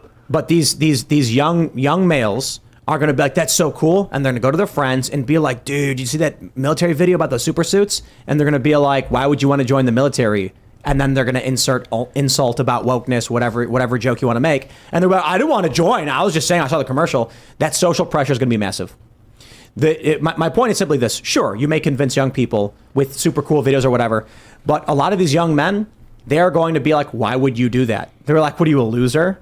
It is to protect the country, it is really. Not, it's not, but it's not. In case of It's invasion. not. After Iraq and Afghanistan, after the botched pullout, after Syria, I don't think any sane person is thinking this. Libya. Not to mention, Libya was a disaster. And was a so conquer. you have young people who are going to go to their parents, Dad, I'm thinking about joining the military. Why? So you can go occupy some country for 20 years that does nothing for the American That's what my people? dad said to me after Vietnam. He was served in the Navy in Vietnam. He's like, if there's anything in your body that you want to do, anything that you want to do creatively, do not join the military because it will destroy that part of you. Don't do it if you don't want to. Well, you look at what they did with Agent Orange in Vietnam. Also, very horrendous, horrible effects on the U.S. soldiers there. They also had things like the gay bomb. So what you think that they're doing in China, I think it's fair to say that the American military probably has already experimented on and done here inside of the United States. As, of course, Eco Health Alliance, Dr. Fauci have been playing around with genetics and altering viruses and sicknesses ever since 2001 after the Patriot Act was passed by the Republicans that allowed them to do this without even being punished or facing any repercussions for. And now I got this. Keep it going. Hold on, it's spilling. Luke, spill.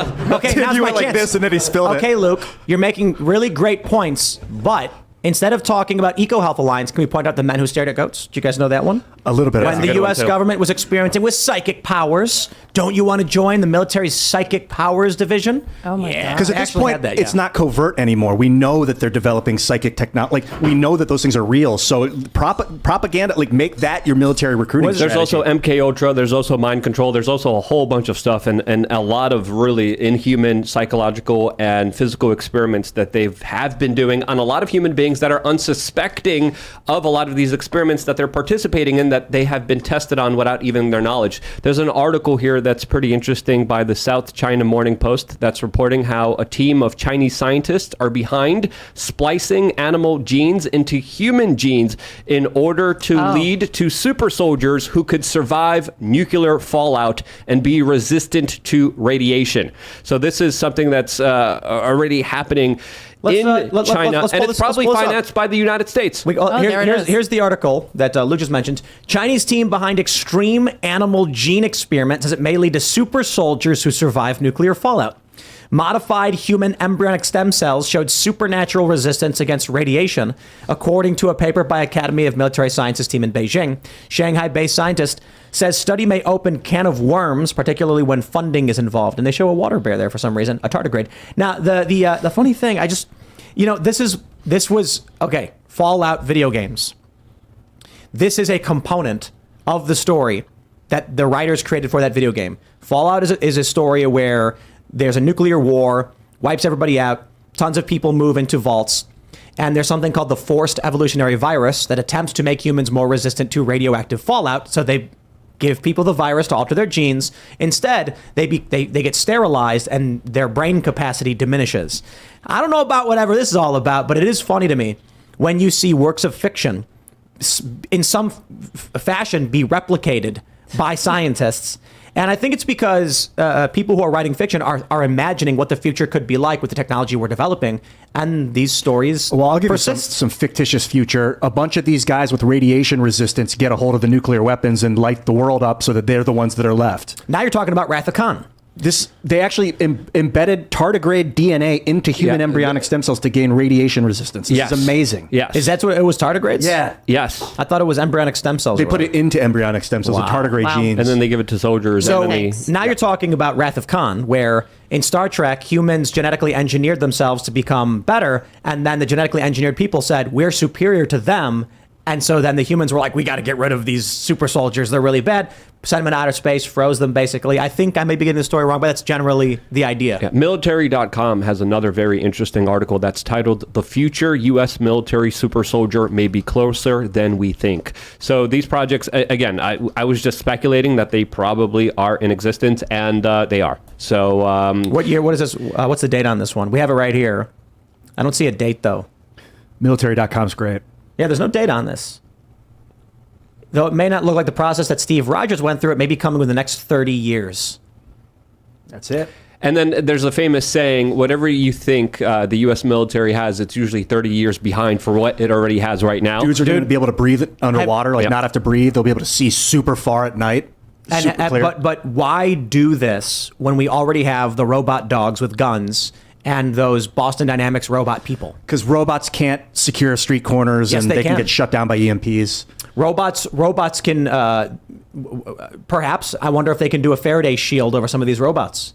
That probably would, I mean, I don't, they would be pre-programmed AI. I don't know how you control them if their signals are shut down. But yes, they can occupy street corners. Yeah, maybe a street corner, but they can't occupy aerial governments and drones things. can't, but robots can occupy street corners. You guys have a very bright outlook for what's coming. First of all, you're giving a lot of credit.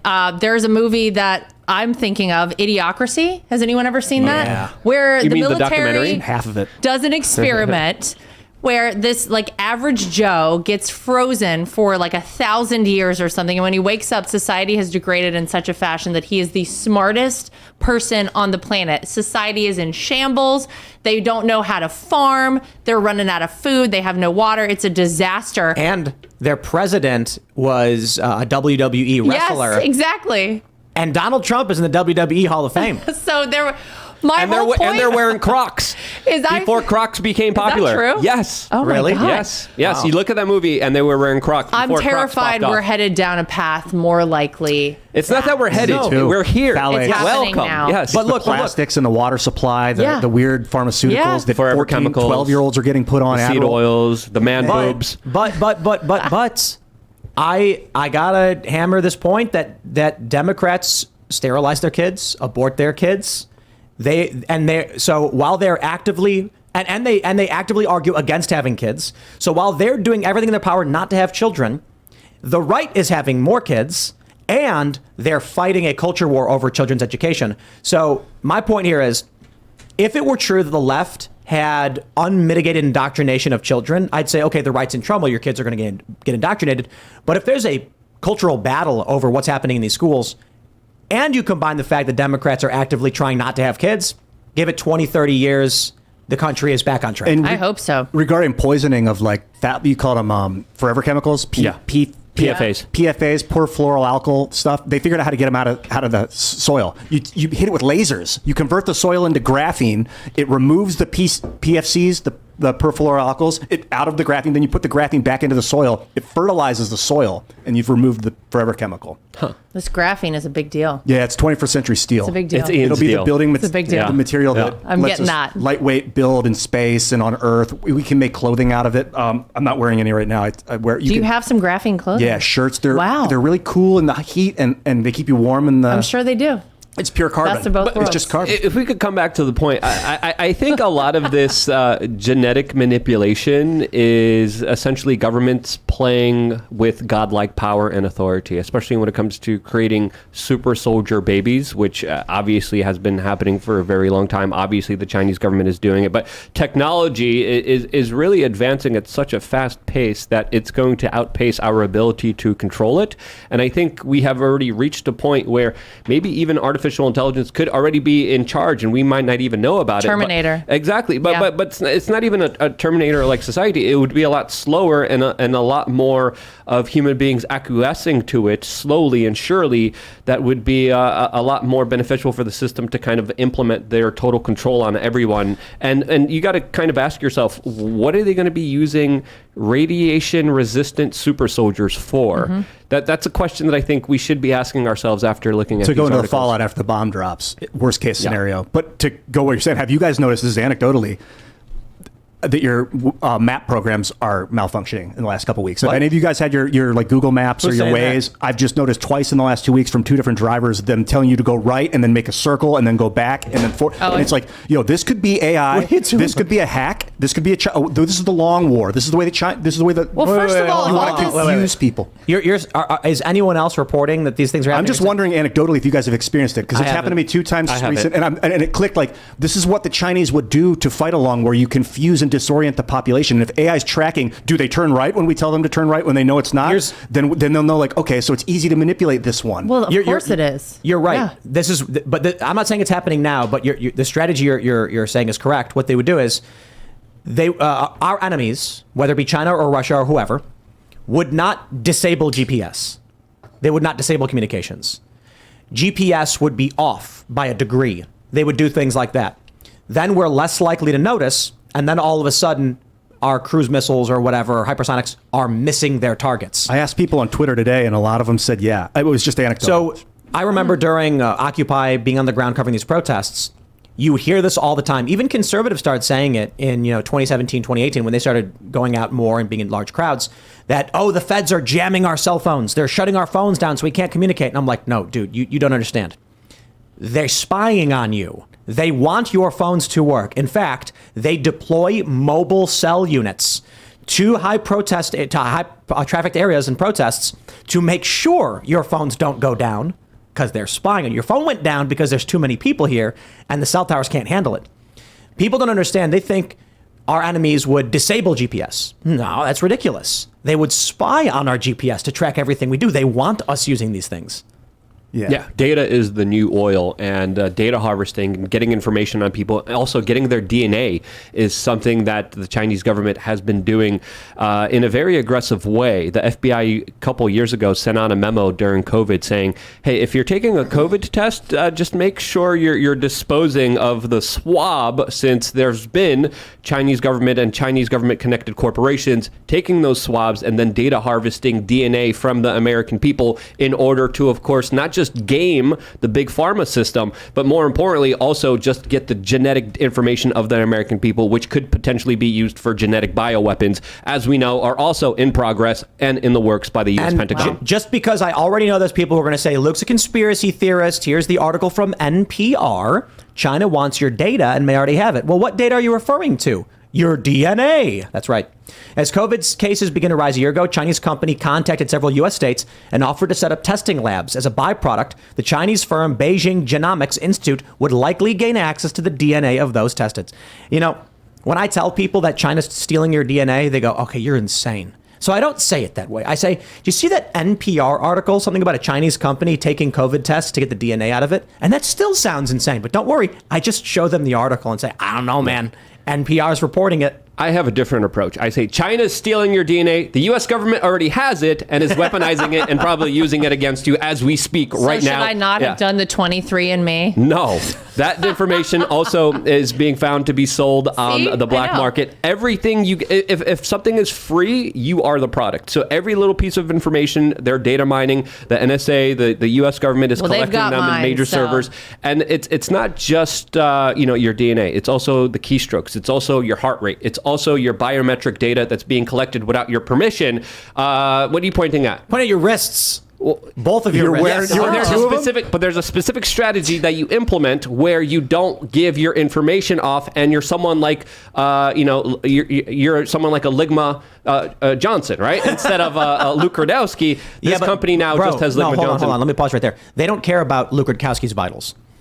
They care about the anonymized data. When they say things like, we don't take your information, or they say like, we're going to collect your information for diagnostic reasons, but we do not attach your identity to it. It will be randomized and no one will know who you are. What they do when they take your DNA, assuming they do, they don't care your name. They're mapping populations. They're mapping characteristics. And because so many people have taken it upon themselves, even me, I'm wearing a Garmin watch, which tracks health. They all do it now. I actually like the benefits I get from it, but I recognize all of us are snowflakes in an avalanche. When they collect all this data, they can collectively see detrimental health circumstances. They can also formulate bioweapons using that data. And they can say, and the AI knows all of this. People need to understand the depth of AI calculations. They're going to say, we tracked all of the Whoops and all the Garmins and all the smartwatches in Florida when the smog from Canada came in, and we saw a collective 7% decrease in blood oxygenation and a 23% increase in heart rate. They are going to actually be able to map this stuff. They're going to see it was the temperature was 80 degrees. They're going to be able to look at every place on the planet that was recorded at 80 degrees. What were the heart rates of the average person? That kind of data can be weaponized in very terrifying ways. Especially with the Apple Watches, especially with tomorrow's 5G emergency test that's happening at 2:30 p.m. Eastern time. Someone in the comment section also said something pretty funny. Someone said 23 and CCP. And I know. That's pretty funny. It's over for me. I don't know what I did. The bioweapons are coming. They're made just for you, Lara. What's your ancestry? I got to know. Might as well get something out of it. Oh, what's your guess? What do you think? Swedish. I am part Scandinavian. I was going to say, yeah, Swedish, but Scandinavian. That could be Norwegian, Danish. Well, they didn't get specific. It was right. It shows the region. Yeah, the region. Eastern European, Scandinavian, and apparently England, Scotland. Through your DNA data, you could also find out what kind of diseases and sicknesses you're more prevalent to get, and what kind of drugs work for you and don't work for you based off your genetics as well. We were talking about some of that very similar stuff with some of the friends that we know that also work in the health industry that are trying to revolutionize it. But there's things that are just double-edged swords. These things are two-way mirrors, man. Yeah. It's like the value of what you can learn through devices and tech like this, but then they're also learning it, they being whoever, but organizations are also learning your data. Well, and we're so reliant on it. Honestly, I think about when I was a kid and we didn't have all of this stuff, when you used a map and you had to go somewhere and pick up a phone instead of having it in your pocket. It was just, we're so reliant on these. And if your phone dies for like an hour, you're like in a panic. It's terrifying to think of. Remember not knowing?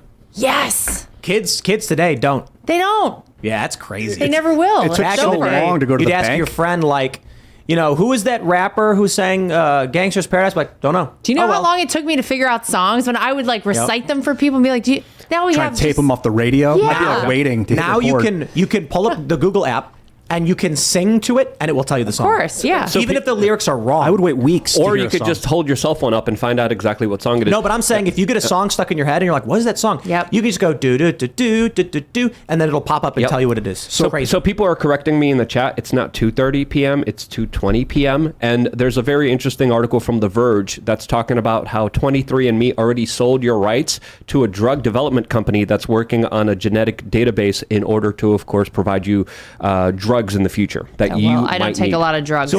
what's Well, big pharma drugs. What's this test yeah. that you're talking about, this 5G test tomorrow? So they're doing an emergency alert test with FEMA with all cell phones and communication devices using, I believe, 5G.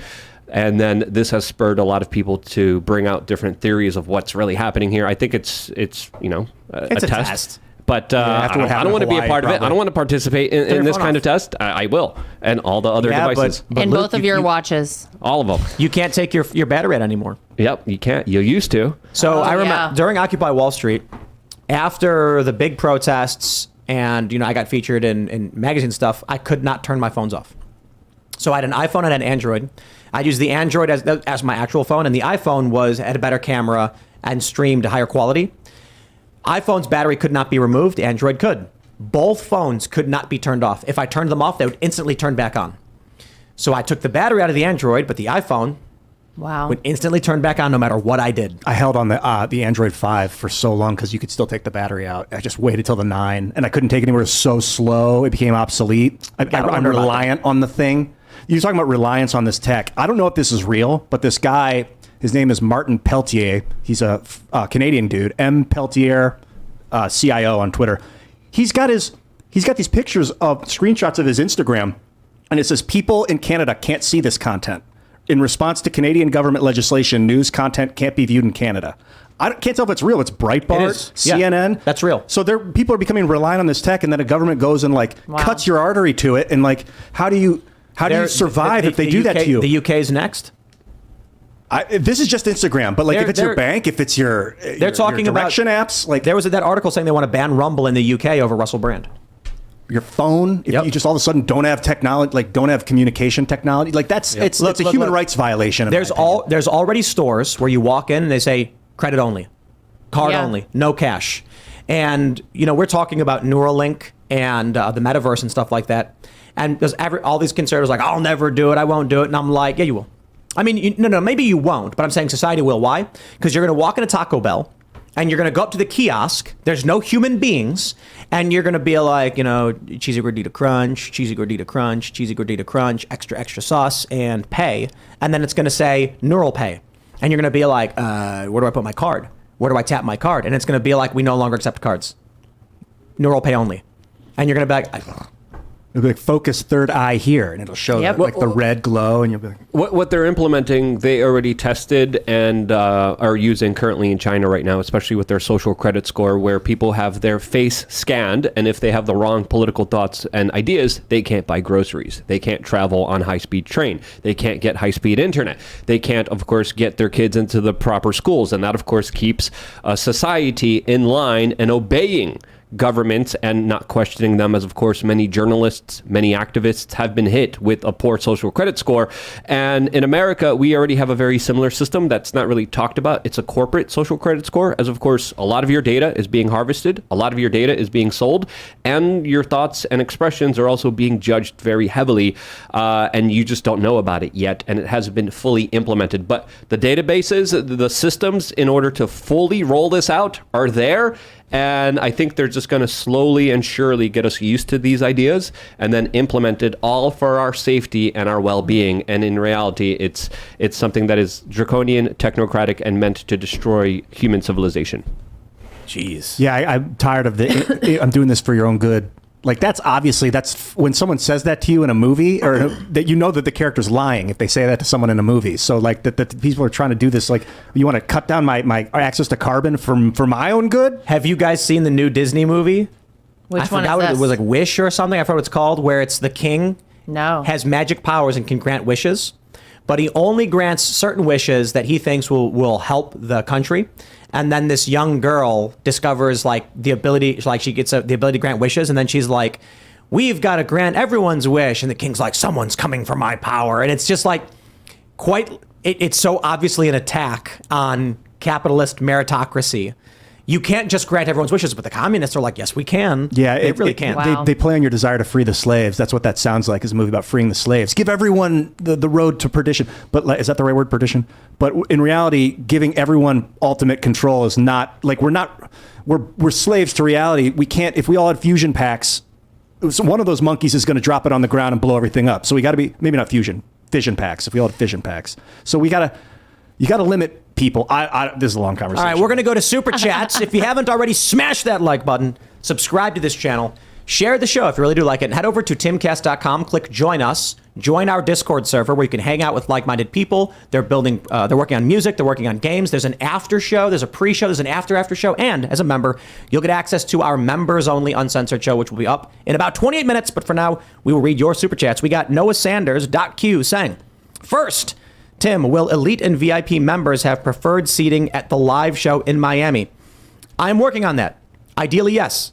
I think for elite members, especially, yes. But again, I'm not organizing the event. our company is, and there's like people who are in charge of it, and there's a lot of like paperwork and stuff. So let me sort that out, and we'll get back to guys on the Discord. All right. Fix Bayonets says Gaetz should nominate Mark Levin. Okay. All right. Well, Donald Trump's in the running. Raymond G. Stanley Jr. says, Tim, Marjorie Taylor Greene's words were hold the line BS. Let's just stand here so they can beat us back. Gaetz, on the other hand, is forwarding the line. He made the aggressive bet to see if they got the balls, and he won. Seriously. Really, I think he's doing a great job, man.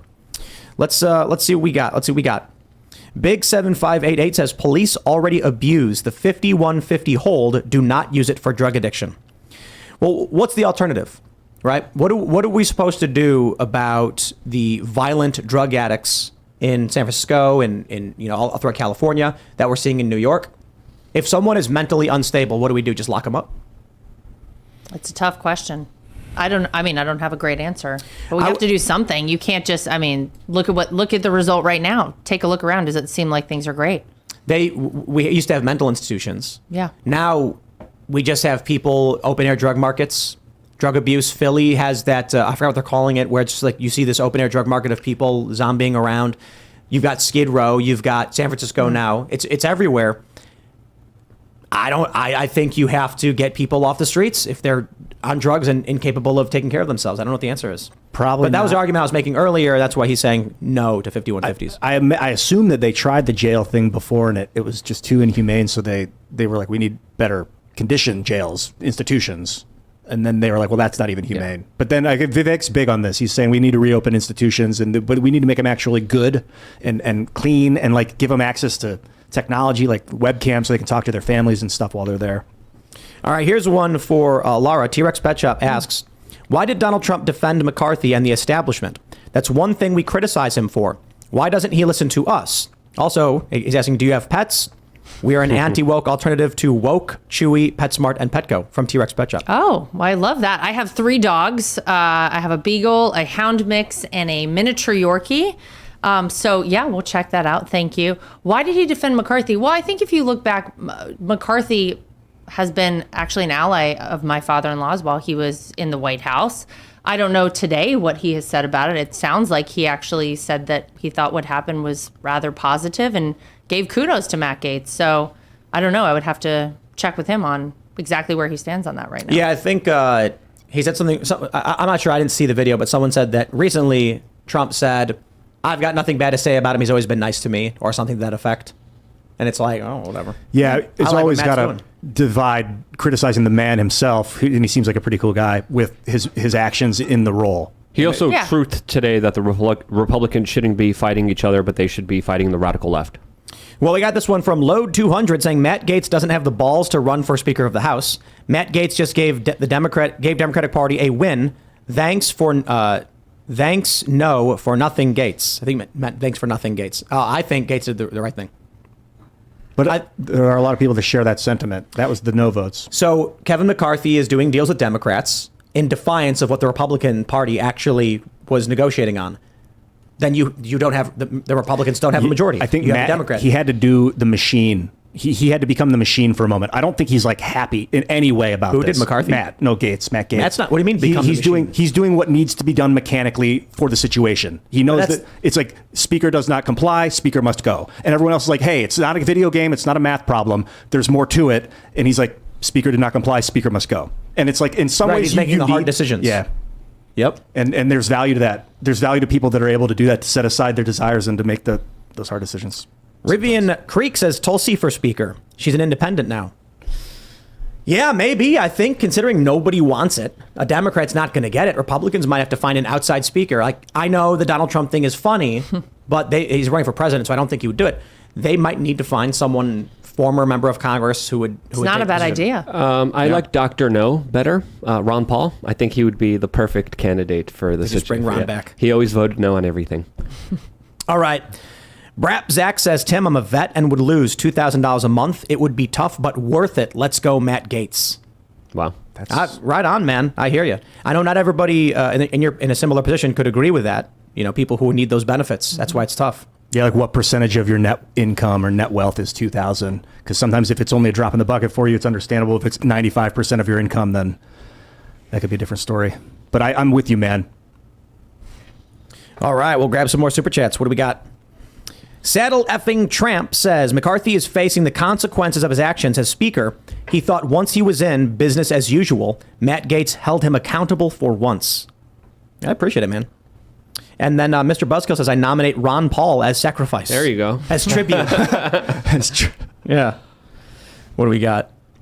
Violet Gray says, stop saying vet pay is affected. It isn't. I am not talking literally about right now. I'm saying one of the things Matt Gaetz brought up was that this is, I mean, and Kevin McCarthy said this as well, payment for the troops and veterans benefits. So Matt said one of the first things they did when it was all going down was making sure they had a single subject spending bill for veteran benefits. Terrence Mack says Vivek Ramaswamy for House Speaker. Everybody who's in politics right now, especially those running for president, are not going to take a position like this. No. Do you need to be nonpartisan? Like, is that are they supposed to be nonpartisan? Who are people suggesting, like Justin Amash or something? And I'm like, ugh, he'll get removed in 2 seconds again.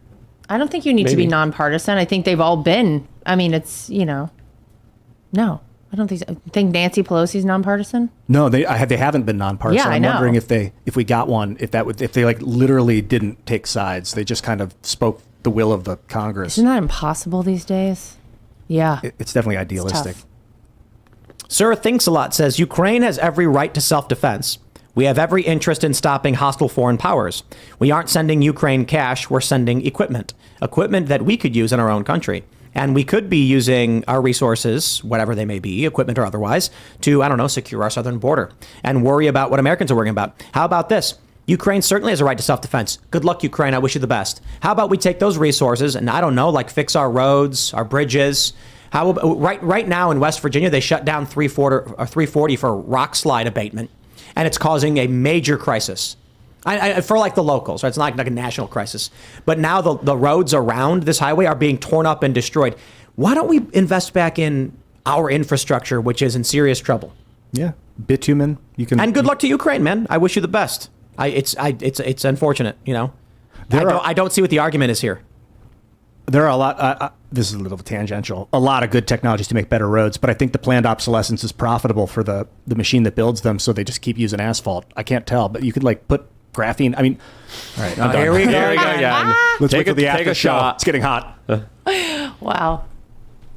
Scott Bracconier says, but Tim still won't speak about defending Israel. They get $880 billion a year. Let's have a real chat, Tim. I am particularly annoyed by the people who are obsessed with Israel for some reason, which is one of the issues, but we'll talk about that all the time. We've done full segments talking about the various spending that the U.S. has given overseas, and we've talked about wasteful spending in the Middle East. And Vivek Ramaswamy was roasted for talking about how he wanted to get Israel to the point where they could defend themselves. What's the point? My issue often with people who talk about Israel is like they do these non sequiturs to force you to talk about Israel, and it's so annoying. I'll keep it vague, but in the past, there'd be people like in a chat room and they'd say something like, hey, did you guys try this new pizza restaurant that opened in Brooklyn? And this is actually, I'm talking about, I'm being vague, but this is directly related to the work that I'm doing. And then someone would be like, yeah, it was really good. I've had pizza all over the world. Really? Where at? Israel? The thing about Israel is, and then I'm just like, you know what, dude? There are people who are so desperate and obsessed with just Israel. And I'm like, I get it, man. But the bigger issue I'm talking about is all foreign policy and all foreign spending. I'm not focused on one country. We're talking about Ukraine because Ukraine is the thing they're voting on and funding right now. But yes, I agree. I think we should reassess a lot of this. That being said, when Donald Trump was in office, we had the Abraham Accords, historic peace agreements. You actually had commerce from the Saudi Arabia, the Emirates, into Israel? Yeah. Amazing. Wow. I know. Thanks, Donald Trump. Yeah, seriously. So why don't we... That seems like a solution to the problems. If no one's fighting, then maybe we don't need to waste money anymore. And then all these leftists were like, yeah, Trump just bribed them. I'm like, well, look at this. Offer money and say the economic incentives for you to stop fighting are tremendous. If you guys are not in conflict, you're going to be super rich. And then fighting stops, I'll take it. Yeah, No new wars under Donald Trump, I'll say that. For me, just stop all foreign funding. Like, why are we giving other people money? We have a lot of problems at home. Give it back to the American people. It's to ensure that they spend it, so they keep using the petrodollar. Yep. That's why they gave the gender studies money in Pakistan. At least that's one reason. It's a big reason. They give our money out so that people are like, I got money, I can use it, and then they spend it. It's to build confidence in the petrodollar, to challenge BRICS and all that stuff. Like, what a stupid idea. Dilute the savings of the American people. And the argument is, yeah, but then our economy, which produces nothing, is propped up based on the fact that other people use our money. And it's just like, how about we bring manufacturing back and we do some work? Secure our borders, bring back jobs. I'm sure people would rather, in West Virginia, make cars instead of sitting around gambling and doing opioids. Dude, we're going to build a space elevator on the moon. You're saying Out of graphite? Yeah, graphene. Graphene, sorry. Graphene's when it becomes a hexagonal lattice. It looks like a honeycomb. Yeah, it's awesome. I'll show you a picture of it later. Or maybe we can pull one up. I don't think Tim will. Mega Glaive says politicians who vote for bills they don't have time to read should be impeached for violating their oath to office. They have a duty to verify that the bill is constitutional, and they cannot do this if they don't know what is in it. What is in it? I completely agree. But that's not the world that we live in right now. Matt Gaetz was talking about that today, saying we need to read the bills. We need to understand what we're passing. They don't. They just literally put their stamp on approval. Well, when Marjorie Taylor Greene was on the show, she talks about how there's like 8 Republicans and 8 Democrats, and some guy she comes into Congress and she sees like 8 Democrats, 8 Republicans, and some guy in the speaker's position. She doesn't know who it is, and he's just like, "Here's a bill. Yeah, okay, it's passed. Here's another bill. No, then it's not. Let's have it for the yays." And they're like, yeah, nays, yeah, and then they just do it by sound. And they just go, "Sure, it's passed." Do they? Yes. No, they have a voting system. No. Marjorie Really? said the majority of bills, it is only 8 of each from the party. No one's there. They're all on fundraising phone calls. Wow. And someone who is not the speaker is reading off the bills. And they just go, whatever. And then what she started doing with the Freedom Caucus was as soon as they would go, here's a bill, nah, floor vote. And then have to call every member of Congress back in to actually vote on it. Yeah, and she was describing how everyone was really mad at her because they had to actually go on the House floor and actually vote. That's why they removed her committee positions and assignments, because they're like, we don't want to do work. Wow. Yep. Nice. I'd like to Congress see is it busted. a felony, that they should, under oath, testify that they read the bills before you even have a right to vote on it, and then a felony if they violate So that how oath. do we change it though? You know, like what's the plan? We could do a convention of states, but that can become dangerous because other people could do it and change the Constitution without Congress's authority. Well, otherwise, we could try and get them to do it to themselves. A convention of states will still require voting on proposed amendments. And the risk is the states may agree to amend the Constitution, but you don't know how the states will actually vote to amend the Constitution. Because that's where things get more specific. There's fears that they could take away the right to keep and bear arms or something like that. I'm not concerned about that. If Republican states have the majority and call a convention of states, which they're relatively close and might happen, I'm confident that the amendments would probably be okay. They can add to the Second Amendment, or how about, what are we on, 27? Was it be the 28th? I don't know. We can add an amendment being like, just to reiterate, when we said you have a right to keep and bear arms, we mean all, at any point, any accessory, any amount of ammunition. The Founding Fathers had private warships, so we're good. They can do something like that. Or, I mean, honestly, how would y'all feel if they amended the Constitution to say the right to keep and bear arms is universal, except in the instance of biological and nuclear weapons? That's fair. Let's not have those. I want my nuclear weapons. That's an interesting question, because private companies are the ones that make them. Exactly. And so when I've had this argument about people have a right. I said people have a right to keep and bear biological and nuclear weapons, and I got all these progressives screaming and like, Tim's nuts, he's insane. And I'm like, who do you think makes them? Do you think that like a government agency makes these weapons? They don't. It is the military-industrial complex, like Lockheed Martin and Raytheon. These companies are making nuclear weapons for the government, which means they're privately owned. That's always how it's been. Yep, and selling the technology to other countries as well. Yeah, you gotta love it, don't you? Dick Dickerson says malice for speaker. Yes, obviously, but come on. I don't think he would take it, and no one's gonna nominate him.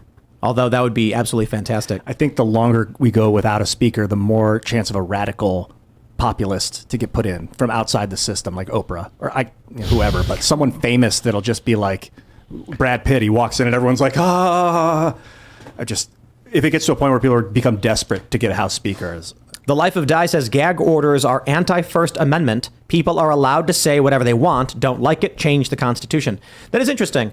I've been involved in lawsuits before. I assume you probably have, most people to a certain degree, depending on the business you're in. But gag orders are fairly common, and I'm not super opposed to it. The challenge I find is that depending on the court you're in, you may end up with a judge being like, okay, both parties, there's a gag order, you can't disparage each other. One party will do it, and the judge will do nothing about it. So often what we see is, hey, don't you do this thing. Your opposition does it, and then you're like, hey, they're doing it, and they're like, yes, it's whatever, who cares? And I'm like, so should I do it? No, don't you dare. And I'm like, so break the rules or what? That's the problem I have with it. The judge has cameras in the courtroom. The judge is like, I'm going to do whatever I want. He's going to laugh and smile for the camera and say, Trump better not talk about it. He better not criticize my staff for their political biases. Somebody, it might have been Mark Twain quote, said that it's better to just to do the, I don't want to get this quote wrong, but it's better to like apologize for breaking the rule than to ask if you can break the rule. And It's be told better. no. It's better to apologize. Ask for forgiveness than permission. Yes. Yeah, I despise that. Me too. I don't like that just that sociological pattern, what that could create. I don't like that. No, I definitely do not agree with that. I understand the advantages to doing something and then being like whoopsie daisy after the fact. But when you're running a company and you have a lot of people who have that ethos of I'll just do it and ask for forgiveness later, That doesn't work very well. Nope. No. Hey, there's like a reason why we said not to do this thing. You went and did it, and now the house is on fire. It's like, so, yeah. Well, then you go. could not forgive them. You could choose not to forgive them. You know, Well, I right. mean, I think part of the problem these days, everybody's so, these kids, honestly, the upcoming generations I'm really terrified about. They're so soft. There's no punishment. I mean, the way that kids are raised today is so different than the way I was raised. I mean, I'm really wondering if anyone will have any work ethic at all. They'll have any sort of direction as to what they want to do in life. Everybody's just like a free-for-all of just coddling, and it's honestly scary. So I agree. Maybe you ask for forgiveness and you don't get it. So Yeah. I think the issue is there are some circumstances where you don't need to ask for permission, and there are some circumstances where you do. And if too many people have this idea that I'm not going to ask for permission to do a thing that could potentially negatively impact people, it's like, well, now you're creating serious risks for others. But if it's an issue of like a benign, victimless thing of, I don't know if this road is open or not, I'm just going to go down it and we'll see what happens. Like, okay, well, the guy, don't do it again. Yeah, but if it's like, I'm just going to drink the milk, I don't know whose it is. Don't do that. Well, exactly. I grew up with a brother that did that. It's so annoying. This ethos is like, you open the fridge at work and you see a delicious ham sandwich that says like, JF on it. You're like, don't know what that means, but I'll just ask JF for forgiveness after I eat his lunch. And then the guy walks in and it's John Fetterman and he's like, yo, you ate my, what? And then you're like, well, he can't ever articulate his anger anyway, so now I don't go to apologize. What do you think about mass pardons as a political tactic? Oh, well, for Everyone, Hillary, Joe, Hunter, Donald, everyone in prison for J6. We could even go deep. Something that would benefit both sides or all sides. Well, I think that my father-in-law has said that he probably would take care of the January 6th folks. He's going to do something to rectify the abuses that these people have suffered. It's really insane. But Ian's talking about pardoning Hunter Biden. Well, that's a tactic to consider for sure, because then you just level it all and you just say, enough with this. Can we just focus on actually what people care about, which is getting this country back in order? I can understand. That'd be nice. I can understand the point Ian's making. I'm not for it, but I can understand the idea being you go to them and say, stop fighting us. We are taking over. Trump will be president. We're not going to imprison you. And now the conflict is done.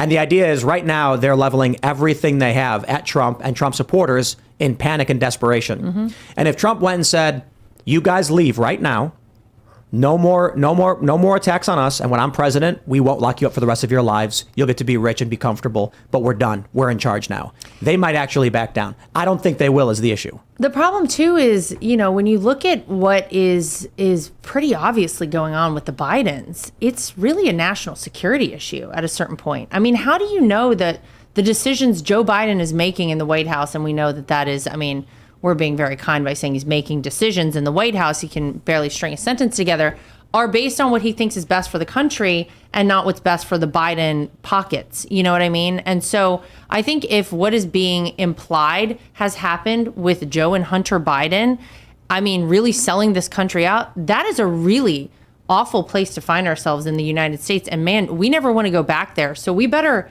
take care of that problem. And I don't know if you want to just let that one sail off into the sunset unchecked. That doesn't feel right to me. Right. I think we are a nation of laws. Yeah. And for too long, there's been no accountability.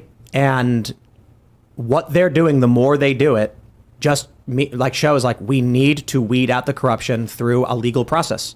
There needs to be legitimate investigations, indictments, and I would love it, but them. it's like we investigated ourselves. We found we did nothing wrong. That's not it. Donald Trump getting in office is not investigating ourselves. It's him saying, look at what you were doing when you were in power and investigating. Look at the Steele dossier.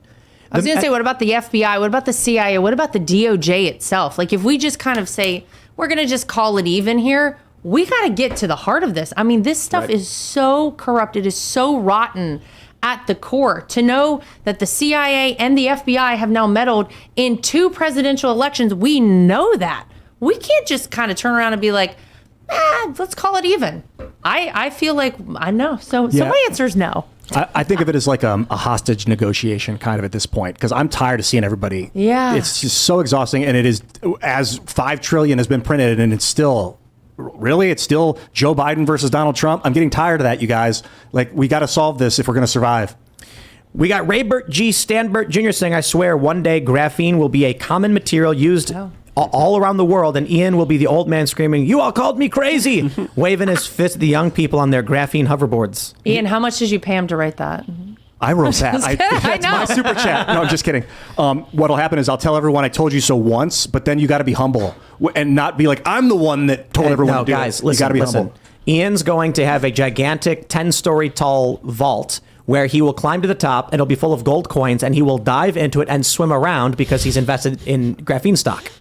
I want it to be free for people. I'll be honest. When Ian started screaming about graphene, I bought stock in a company that manufactures graphene products, and it's one of the only stocks that I have that's continually performed positively. Oh, it's 2029. I need to you're investigate this when I leave here. I'm like, I don't know anything about it. All I know is I Googled company that makes graphene, and it's like, here's the company, and then I'm like, I'm up. Everything else is bad. But Wow. I was in Chile in 2018 working on starting a graphene company with this Chilean billionaire, and all he wanted was, how much money are you going to make? I'm like, that's not why I'm doing this, dude. And then in our research, we saw in 2029, you're going to start to see peak graphene inflection, which is where society now starts to use it like normal. So we still got a few more years to start investing, and I'm not giving investment advice. You've been in on this for a while, I see. Yeah. Yeah. All right, Brian B says, I can't believe I agree with Ian. We currently have reps representing all 3 rural, suburbs, and city in their district. A republic can't protect the minority when rep survival depends on ignoring the minority for the majority. Yeah, well, I don't know if more members of Congress makes it easier. Probably makes it more difficult. Yeah. But I don't know what you do. I mean, it's honestly. It makes it slower. I don't know if that's worse. We got a big super chat from Seth Weathers. He says, the world may be on fire, but you can still get conservative dad's revenge. The Trump mugshot limited edition beer can. See you in Miami. Shout out to Seth Weathers. Did you hear about that? He sold, what is he about to hit, like $2 million? He launched a beer company called Conservative Dad's Ultra Right Beer because of Bud Light. Wow. And then they launched a limited edition Trump mugshot can, and he sold like $500,000 in half a day. Wow. Yeah. Love that. Yep. That's the beauty of America right there. Yeah, we made a graphic of Trump's mugshot, but like the Obama Hope poster. And then we just told everybody they could have it. It's like, we just made the art, we put it's free, it's not ours, we don't own it, it's just a mugshot. And then people are making mugs or making stickers and posters, and it'll be really great. You know, I remember when I was younger, when Obama was running, they had all those Hope posters everywhere. It would just be so amazing to see in 2024 revenge everywhere, just Trump's mugshot in that art. Revenge. It's how a lot of Americans feel, man. Thinker for Life says, YouTube just jumped on us. They always do that. All right, here we go. Inserting Trump as speaker equals a triple benefit. We'll get a jump on cleaning out the deep state. The Dems in Congress with Trump derangement syndrome will short circuit and clear themselves out. The witch hunt is diverting his time anyway. Be on center stage as speaker while running, I guess. I don't know. I think it'd be hilarious if he took it. It might be worth just seeing the reaction. I would kind of, just to get, you know what I mean? Could you imagine, like, of all people, I just remember like Rachel Maddow after my father-in-law had won and he was officially president-elect, and she, the next time she was on TV, she was like, this is not a nightmare. You are waking up. This is not a nightmare. Imagine if he became Speaker of the House. God, it would kind of be worth it. Do you remember when Mueller came out and said that the conclusion was Donald Trump did not collude with Russia, and she was on the verge of crying. Yes. These people are nuts. I'm sitting there and I'm like, oh, wow, look at that. Trump was innocent. Hey, the country moves forward. And they're like on the verge of tears, like, no, they wanted it to be true. Mm-hmm. That's insane, man. And then they dug so deep they found themselves. Yeah, there are a lot of people who have attached themselves to a political movement, and then when that movement starts faltering, they're panicked like, I've dedicated too much to this, I can't turn around now. Yeah, but it should be like the scientific method where you want your experiment to fail. You want to poke every possible hole in the thing until it fails, and then you scrap it and start a new process. Same with your political party. That's what it should be. Arthur Charles says, Lara, were you prepared to be on Nerdcast IRL? Was it because we were talking about Star Trek and stuff? Oh, I don't know. I've never really watched Star Trek. I watched Star Wars. What'd you think? I loved Star Wars. I haven't watched all the new ones. There's too many. I watched the first 3, the originals. That's all I know. Yeah. But no, maybe I wasn't prepared. Next time I'll watch a lot of Star Trek. Do you guys talk a lot of sci-fi in the house? Not a lot. Not necessarily. Did you get that? Did you think I was? No, actually, I thought you weren't, but I wanted to ask because I didn't want to assume. No, not a lot of sci-fi. All right, Char Dietz says, today was the first bravery from Republicans we've seen in years. Everyone may not like it, but we need accountability. I guess it was 8 Republicans. I said 11 earlier. I was wrong. I think it's 8. And it's Democrat opportunists and 8 Republicans willing to stand up and say no to the establishment. In all fairness, there might be a lot of Democrats that also are tired of the establishment that voted to get him out. Because of that. But I don't think so. Like Ilhan, she didn't matter pretty tight. I don't know. There was that photo everyone's sharing. Did you see it? Where she's like licking her lips and looking at Matt Gaetz, and everyone's like captioned this. Excuse me. I don't think she's actually looking at Matt Yeah. Gaetz. She was probably just sitting there and someone caught an awkward photo. All right, everybody. If you haven't, he's not her brother, okay? Okay. If you haven't already, please, would you kindly smash that like button, subscribe to this channel, share the show with your friends if you do like it, and head over to timcast.com, click join us, become a member, because the members only uncensored show will be up in just a few minutes, and we will take your questions. You can follow the show at Timcast IRL. You can follow me personally at Timcast. Lara, do you want to shout anything out? Oh, sure. You can follow me at Lara Lee Trump on all of them. X, if we're calling it that, Twitter, Instagram, and Truth. Thank you. This was fun. Thank you so much for coming on. If you want to support me, check out takethechillpill.com. It's my own line of supplements that I use under high stress. It helps me. It might help you. Do your own homework. Do your own research. Takethechillpill.com. And Ian Freeman of Free Talk Live was, by the way, sentenced to 8 years in jail yesterday. I think that's pretty crazy. For what?